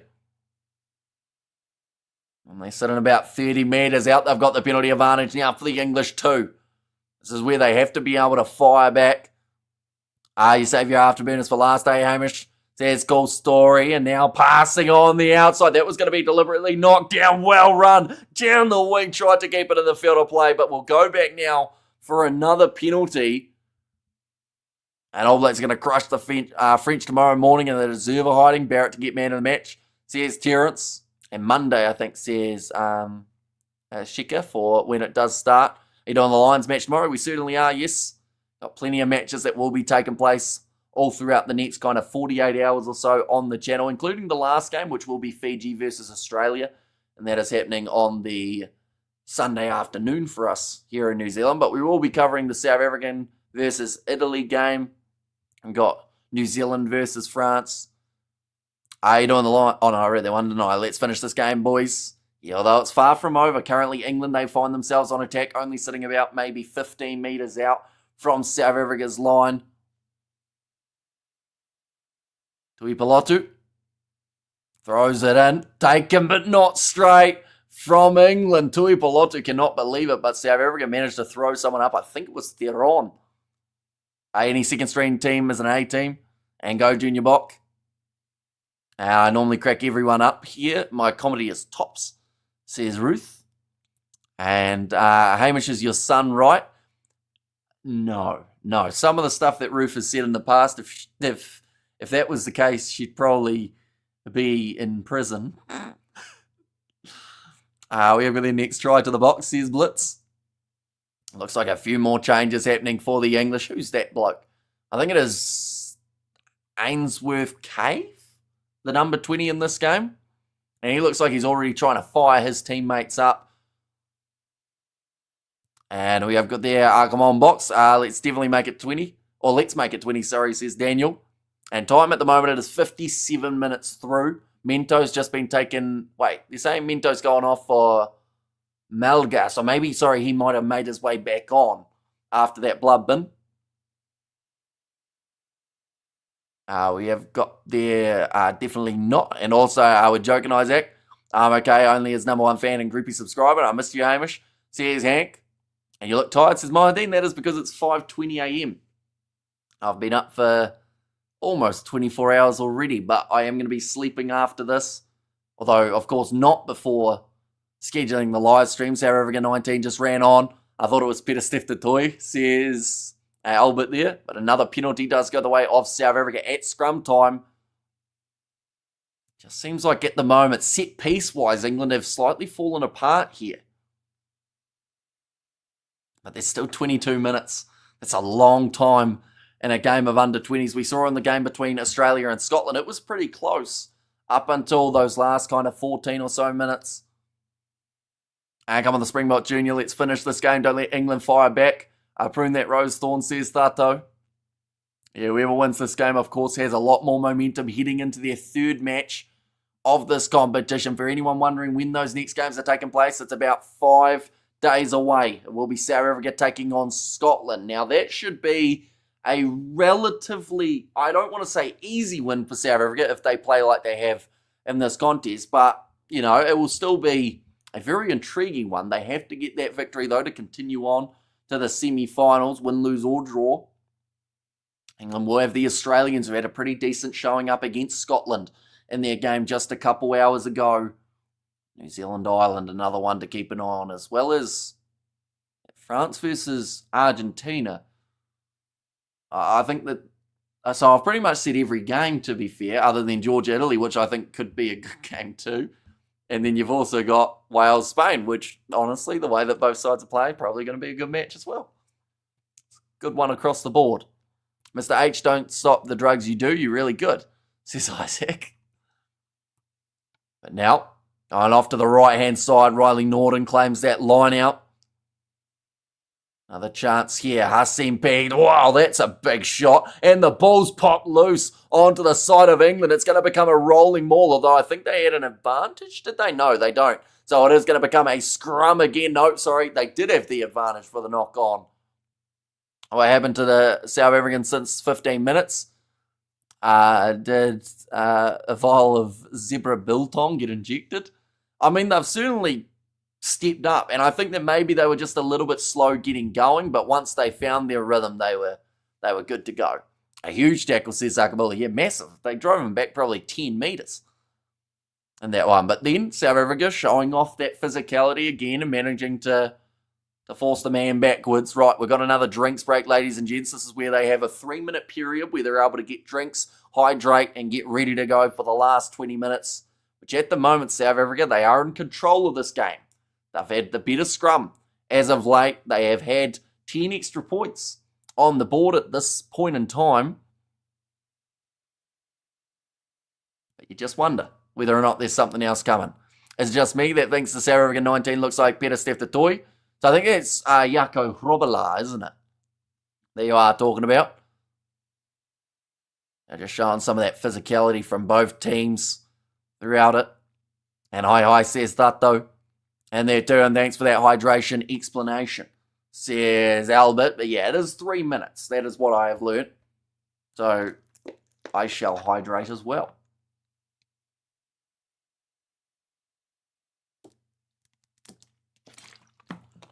They're just saying about that Moyo 56-metre kick was actually into the breeze too. That makes it even more impressive. We have the roof, but I really want your number, says Isaac. And Love DuPont and Nutella yummy, says Roof there too. But the cooling break, as they call it, rather than the hydration break or the water break, it's directly for cooling. Trying to get those body temperatures down a little bit. It's 35 degrees Celsius or so out there on the field.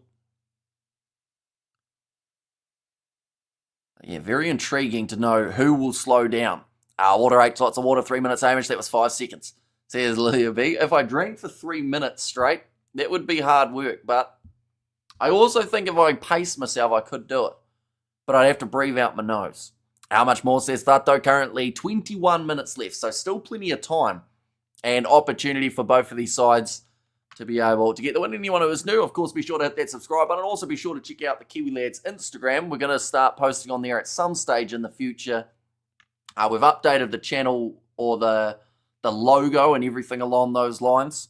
Do reply to all the messages as well. So if anyone wants to flick a message through on there, we will be replying relatively swiftly. This channel is now officially Chat You Up Club, says Jeff J. And never mind rehydrating, it's boosting. Oh, I'm boozing. It's a hot Friday night. Boys need 2 tries for our guys, but slacking now, says Lamatasi. And of course, England, no matter what, will still be chasing that 1 more try. And that would give them the bonus point in this scenario. We're now ready to feed the ball in. England have got the scrum 45 metres from the Bok line. Going off to this left-hand side now, looking to shift it around. A little bit of aggressiveness there from the number 15. I think that is because he was running at Hashim Pete. Those two have been going back and forth all throughout the game. I think it was a knock-on in the tackle, but it's kicked forward by South Africa. Cleaned up now for England with Nick Allison looking for the kick cross field. And it bounces. Oh, it bounces into touch. Goes inside of the inside of the 22. I think that's an English throw. Yes, it is. A 50-22 and a massive one there for the English. And also a hotline chat. And also, Hamish, it's very exciting here. The English went cold second half and bloody hell on my stream I am watching is busted, says CMC. Now, Hamish, do you want my grand's number? She used to be hot. Bit of an interesting one there. But now, 22 metres out from the line. My whole family is watching you in the lounge as opposed to the live feed. They absolutely love being mentioned. Legend Channel Bud, says Terrence. So yeah, shout out to your whole family for watching. Hopefully, I know at times we get a little bit distracted, but yeah, hopefully we've helped you a little bit in terms of where the game's taking place. We are going to be here for the South African game as well. So if you are new, of course, be sure to leave a like and subscribe. Conversion try and penalty 20 points, says Daniel, which was your prediction, wasn't it? And tomorrow, Britney Spears will enter and sing Baby Hit Me One More Time. Will she? I actually share a birthday with Britney Spears. Fun fact. That's the only thing I share with Britney Spears. Hamish doesn't have Granny pinching cheeks anymore, says Lilia B. Look, right, he's made his way back to his feet now. Salah, which is what we were actually waiting for, but distracted Hamish with extra fries, please. Hamish, you biscuit, love your shows. Says Stretch, just the none birthday. Or just the one birthday, is it? Now nicely claimed by England. Rolling maul. Oh, it's gone down. Oh, breaking off the back, though. And 10 metres out from the line. This is where we need to see some brilliant Springboks defence. The ball is knocked out of there. And no, another injury. Looking like it's in play in the back. And actually, it is the same guy, Salah, who just went down. Speaking of going down, that man's pants have fallen. And out 35 metres out from the line, back across to the left. England have 13 players at the moment due to a couple of injuries onto the ball. No penalty advantage, though, going against John Erasmus. And Buller, thanks for the coverage, says Malachi. No worries at all. The moment you see Britney Spears, the ads came up. There's Albert, and we'll be here tomorrow. And we are going to have a big build-up for that South African versus Italy game. Same with New Zealand versus France, probably about an hour for both. Which sounds like a long time, but when we start talking about random topics, it just absolutely flies by. So, yeah, that will happen. Looks like, yeah, the injury not good at the moment for England. So while we have got the injury break, Hamish giving me last-minute stomach cramps, says Thato. How'd that happen? 18 minutes. Still a long time. Hamish, you're so lucky Grant isn't here at the moment with the granny chat. That is true. Grant does love the the granny chat. Because that all started from the bowling alley, didn't it? Which, whoever's tuning in now who doesn't know what we're talking about, I worked at a bowling alley for about 4 weeks. And, you know, I wouldn't say I was friendly with her, but I was making conversation with I would say she was 30, but somehow it got associated with a grandma, and from there, apparently I like older women. But now, chance here for kick towards the touchline for Cohen. Once again, about 10 metres out from the line. How many tests are you covering tomorrow? I think it's probably 4 or 5, maybe 3. At least 3, but no more than 7. But New Zealand, France is locked in. British and Irish Lions, Waratahs is locked in.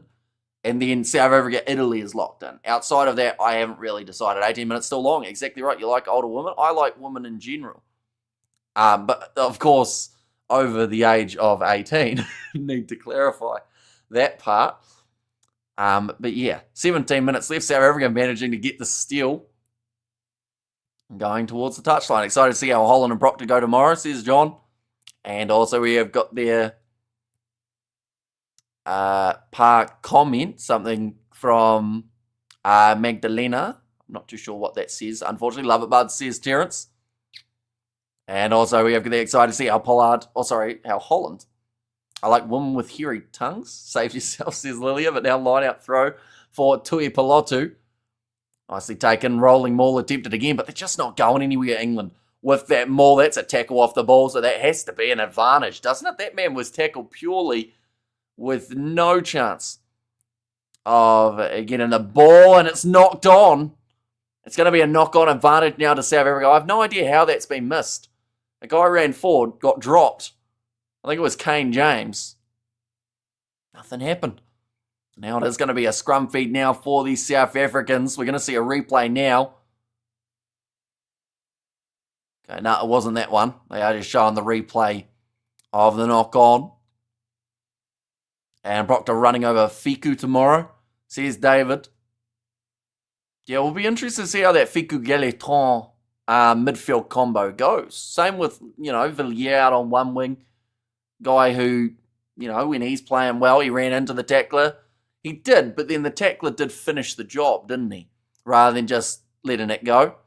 We over there, stop talking and do commentary on the game, says Jan. So it sounds like you need to find a different option, Jan, because this is what we normally do on the channel. We fill in the gaps. Currently, we're waiting for not Dylan, but Hasim Pede to put the ball in. And he has taken his time. But now the ball has gone into said scrum. Going off to the left-hand side here for the South Africans. Thought about the kick, but instead Mento will pass it on the outside. Finding now Cupedo. 40 metres from the line. And we have got there the inside actually Thato. And when is my birthday? It's 2nd of December. Now rolling this one back. Looks like Hasim P. This is the first time we've seen a box kick in what feels like this whole match. No one's really been playing for the territory. It's more so they've been making the meters. That's a great take under the high ball for the English number 23. All Blacks underestimating the French B team. Could bite them in the backside, says Albert. Now passing it across to the left-hand side. Around the halfway line. Another attacking run for England. They are still down by the 10 points.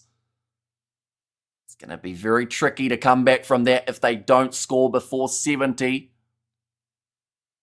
Now, rolling it back this time for England. They are also considering the box kick in McFarland.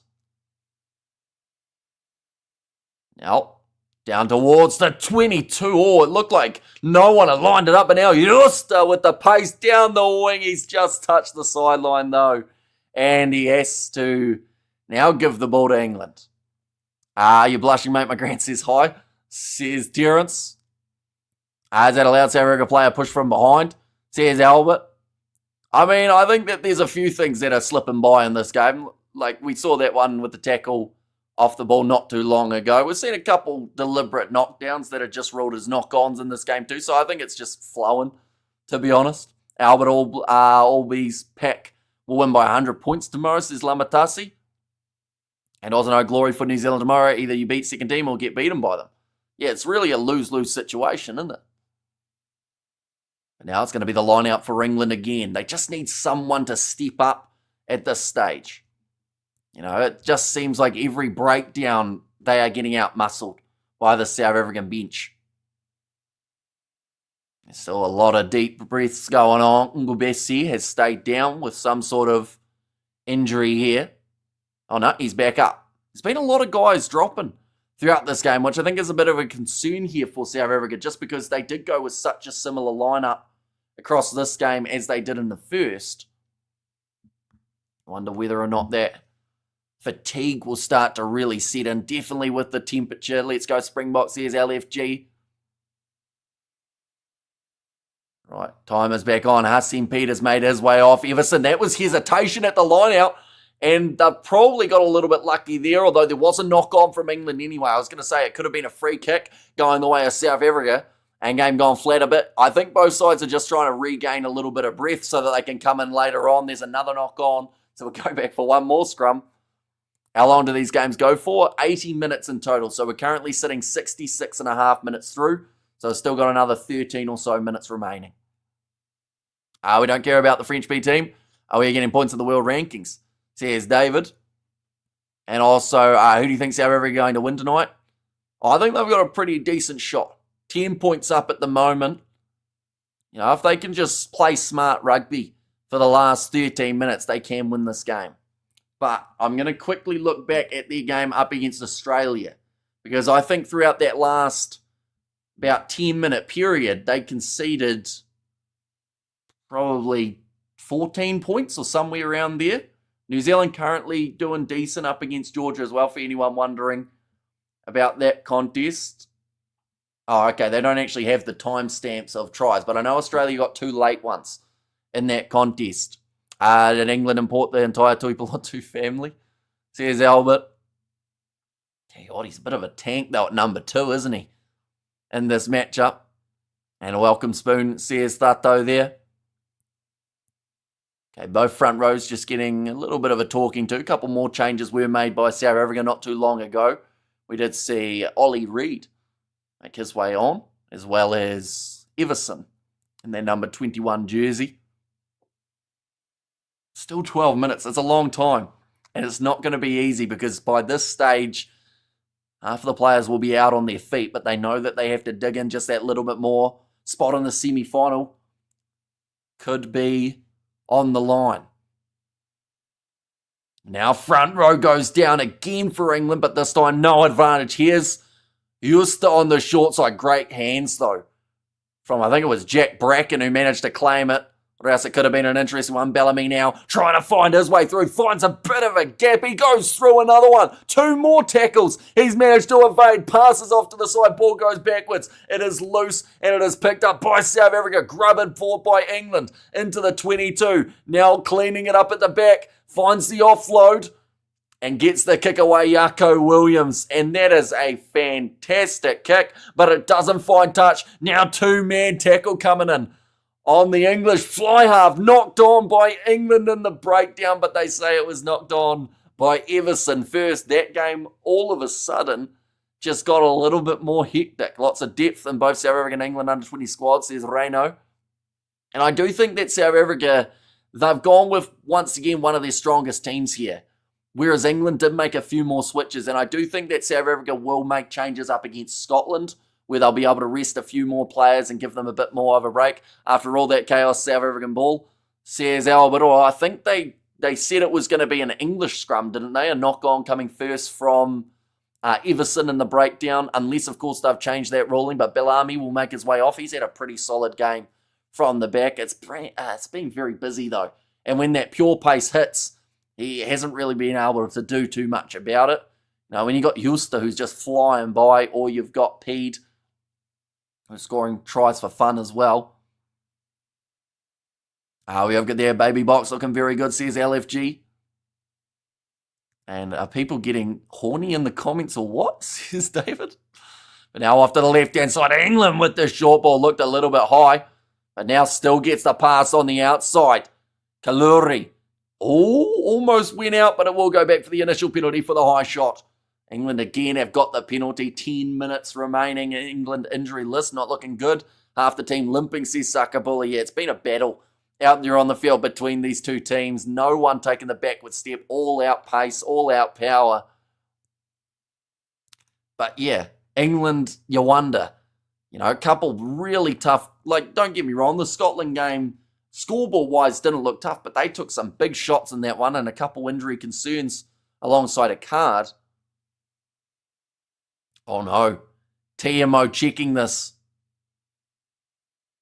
It's for the upright tackles. So that one that I mentioned that looked a little bit high, I think this might be head on head, and this might be a yellow card. If I leave, well, the horniness go away, says Isaac. Future, the Springboks looking great. Go Bok go, says Jan. Right. They've got the Jaws music at the moment as they go over to the TMO box showing character coming back from 14-0. Says S-Bok. It seems like for second box. Oh, yeah, no, that is head on head. Oh. It connects, but there's not a lot in it, I don't think, in terms of the big force of the contact. I think that he's definitely upright and got caught in the wrong spot. The English player actually jumps into him as well, though, so that might be in consideration here. This can't be a red. This is a yellow at max, I'd have to say, because the English player jumps. You know, if you're going to jump in, of course you're going to make contact with the guy's head.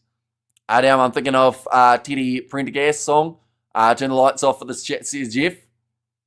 And head contact says Sakabula, the weather has sapped the English, says Flesh in. Right, they're in agreement. It's going to be against Gino Cupedo, but this is the chance that the English needed. And yellow means 14 guys for the rest of the game. It does, yes. And it's on review. Like they said, it all happened quickly. I don't think that can be upgraded because, like I said, the guy jumped into it. So, you know, that kind of, I would think, is a mitigation factor. How much time left? Still another 9 minutes. It's a long time to be playing with 14 men on the field. He is shouting out to his teammates, I believe, trying to fire them up. And thanks, Hamish. Looks like Boks are going to get it. Well, they're in the lead at the moment. But if England score now, who knows what will happen in that last kind of 7 or 8 minutes. I don't think England are out of this just yet. I think South Africa need one more try to be able to put it to bed. Or else, you know, you open up that opportunity in the window for a late try to come. Still 9 minutes left. Keep focused, Bok. See Sakabula. And this is when we saw Australia score 2 tries up against South Africa in the last game. It's when that foot came off the gas, but maybe that was because they were in the lead by so much. Rolling maul now coming for the English. Set up very nicely as they drive towards the try line, as well as the touch line here. He has to be a little bit careful. Tuipulotu does well to keep it in the field of play. Now back across to the right-hand side, defending with one less man. Another tackle made. Oh, it's a penalty, though, for offside against South Africa. I live in a tent. See his blitz there. It looks like it's going to be a nervous last 10 minutes for the Boks. And I think this could have given England the gap they needed. And Hamish promised me victory, so I'm relaxed. Did I? Now, kicking for touch again, the English. This is 5 metres out now. The last line out that they had probably made about 7 or 8 metres. But this one now 5 metres out means that South Africa, they have to be very careful for one, to stop it from going over for a try. But also, they can't afford to give away another yellow card. It looks like Nebelele will make his way off. One of the players who has been so strong throughout this one, trying to drag that one to the side. Where's South Africa? It's a risky tactic, but they've defended it well. That ball tied up, and it's gone down, and that is fantastic defence from South Africa. The ball was dropped by England in the breakdown. Tuipulotu frustrated. But that was the big replacement, Jaco Grobela, or as someone called him, Peter Steftoy, or Peter Steftoy 2.0, sorry.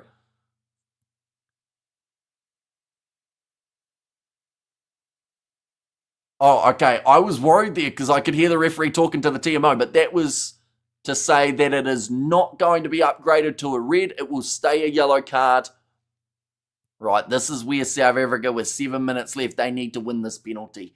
Get down the field, or else you will still have an English attack coming at you with an extra man. Stunning defence, says Yanya. Brilliant rolling maul to defend. Like I mentioned, the last one gained quite a bit of ground, but that one was shut down in its tracks. I think it was the tactic, though, that worked in their favour. They pretty much dragged the first guy off to the side, and then it exposed the middle. Hamish still smiling while commentating, even as baby Boks winning, says Leslie. And also to try to England would make the final minutes more exciting, says Malachi. And it would also give England 2 bonus points, which I think is going to be a more substantial kind of thing for them. If they don't get too much movement at scrum, we get another reset. 6 minutes remaining in this contest between the teams. But yeah, 2 extra bonus points could almost guarantee England a spot through to the semis. But if they don't get those 2 bonus points, the defending champs could be done and dusted for this competition. The fourth kickable penalty England have kicked to the corner for 0 reward. And those hurt. They add up. South Africa just picking the right times to be able to defend just out from their line and defend very well. I told you guys this game going to go down to the wire, says Jeff. Right. Another scrum. South Africa seem like they've been getting the better of them in the second half. Big push from England. Free kick goes the way of South Africa. That doesn't actually benefit them hugely. Other than the fact that they'll be able to clear their lines, that's actually not a bad scenario for England here. Because rather than giving away a penalty, they've given away the free kick and they get that ball back. Whether that is with a line out, which it is, and that's only going to be about 25 metres out from the line. Do you understand Afrikaans? Only some words of Afrikaans. They've actually decided to take this one quickly, England, deciding to try and up the tempo once more. About 30 metres out from the line. One more penalty to South Africa. That might be the end in terms of this English comeback. And they're trying their absolute best to be able to get it. Huge mistake, England, says Sakabula. Oh, drop ball picked up there by South Africa, but straight in the breakdown. No, South Africa will keep it. Final 5 minutes of this contest, and now it looks like another box kick will be coming. In fact, looking at the pocket, there's no way they're going to go for try and wear down the rest of this clock from here, is there? Oh no, he was just setting up a better angle there for Everson. Game over, says Daryl. And yes, turnover and Greeny Hamish. How much time left? Just the 4 minutes remaining. Up for the high ball. Great take from, I think it was Jaco Williams. And now South Africa, they have got the ball on the halfway line, trying to step, but it's knocked on by South Africa twice there in the breakdown. England managing to slap it back, and they will have the knock-on advantage. Going for the kick in behind, which means that advantage is over. Chasing back, awkward bouncing ball. Great tackle made from England. And now the counter-ruck in the breakdown. Player off his feet for South Africa, but keeps it on the side of the Junior Boks. Big aggressive tackle made. But 10 metres out from their line, they have to work it out once more. 3.5 minutes left. South Africa back in the pocket. That one was almost charged down. It's gone into touch, and it touched the hand. So it means that South Africa will have the throw. Everything here just uses up that little bit more time that England cannot afford to lose. You see, I told you Baby Box will win, says Michael. You good at this? Should get into NFL and boxing, says Sonny. We did one boxing card in the past. It was actually the Anthony Joshua Alexander Usyk card from way back. You know, the one where Joshua said, you know, for him to have beaten me, he must have done really well, and he wanted the crowd to give him 3 hip hip hoorays. It's the only card in boxing we've ever done, and it was one of the weirdest finishes to a main event that we've seen. Tui Pelotu, he will make his way off. 3 minutes remaining for Alfie Longstaff to try and get some sort of lasting impact from this game to the next Drakus fight. I think I'll have to do Drakus versus Hamza if that's the fight that's being made. Now line out throw for Schoeman. It's overthrown, picked up by England. And he didn't drop it either. So now, chance here to go on the left-hand side, looking for the turnover in the corner. They don't get it. Now England, counter-attack, 15 metres out from the try line, looking off to the left-hand side. If they want to win, or if they want that bonus point, they need to score now. But massive physicality from Matt Ramal. Now in behind, chance here for England to use their backline, shoveling it on. Little bit of a slip, close to the line. 5 metres out and dragged down for Riddle. 5 metres from the line. England 2 minutes on the clock. It's going to be Ainsworth Cave.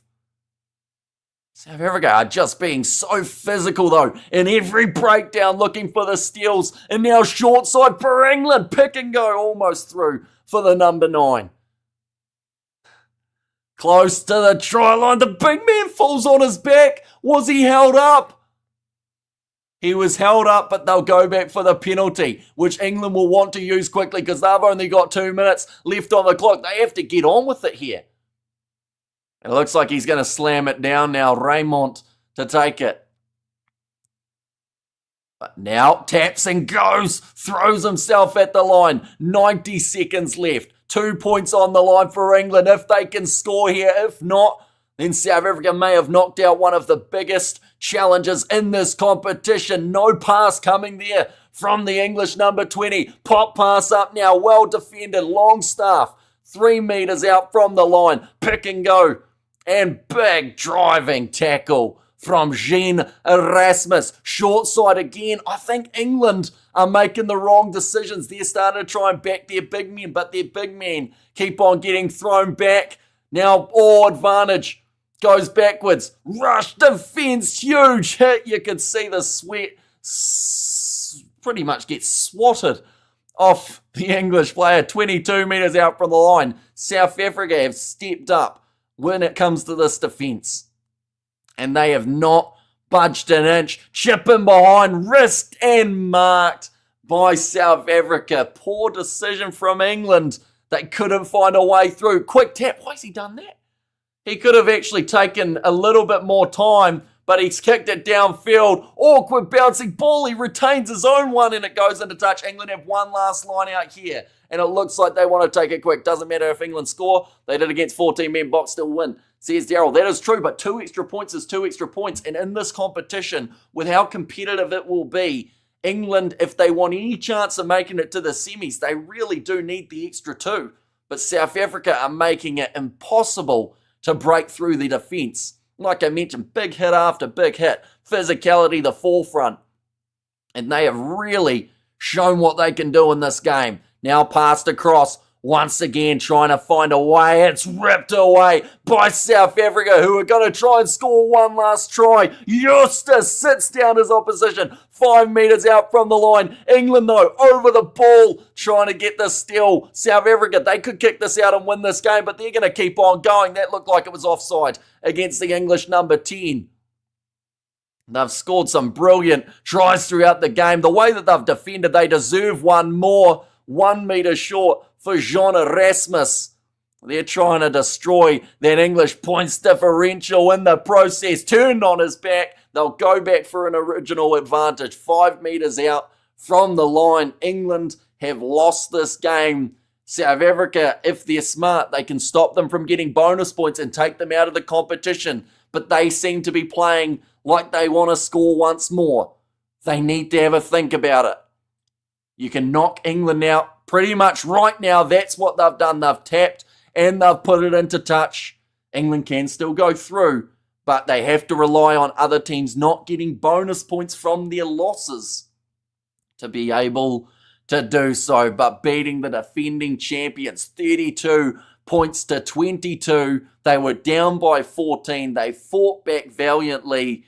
And that defence in the last 10 minutes, like I said, that won them the game. Whether it was dragging down that rolling maul or whether it was also what they were able to do with those huge hits in the final moments of the game. Their defence, it was on point.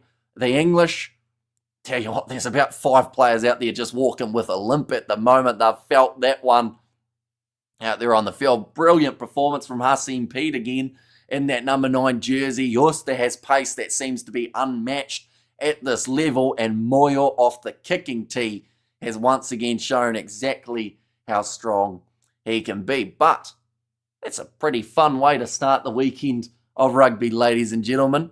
Of course, there was also the match taking place between New Zealand and Georgia during this period.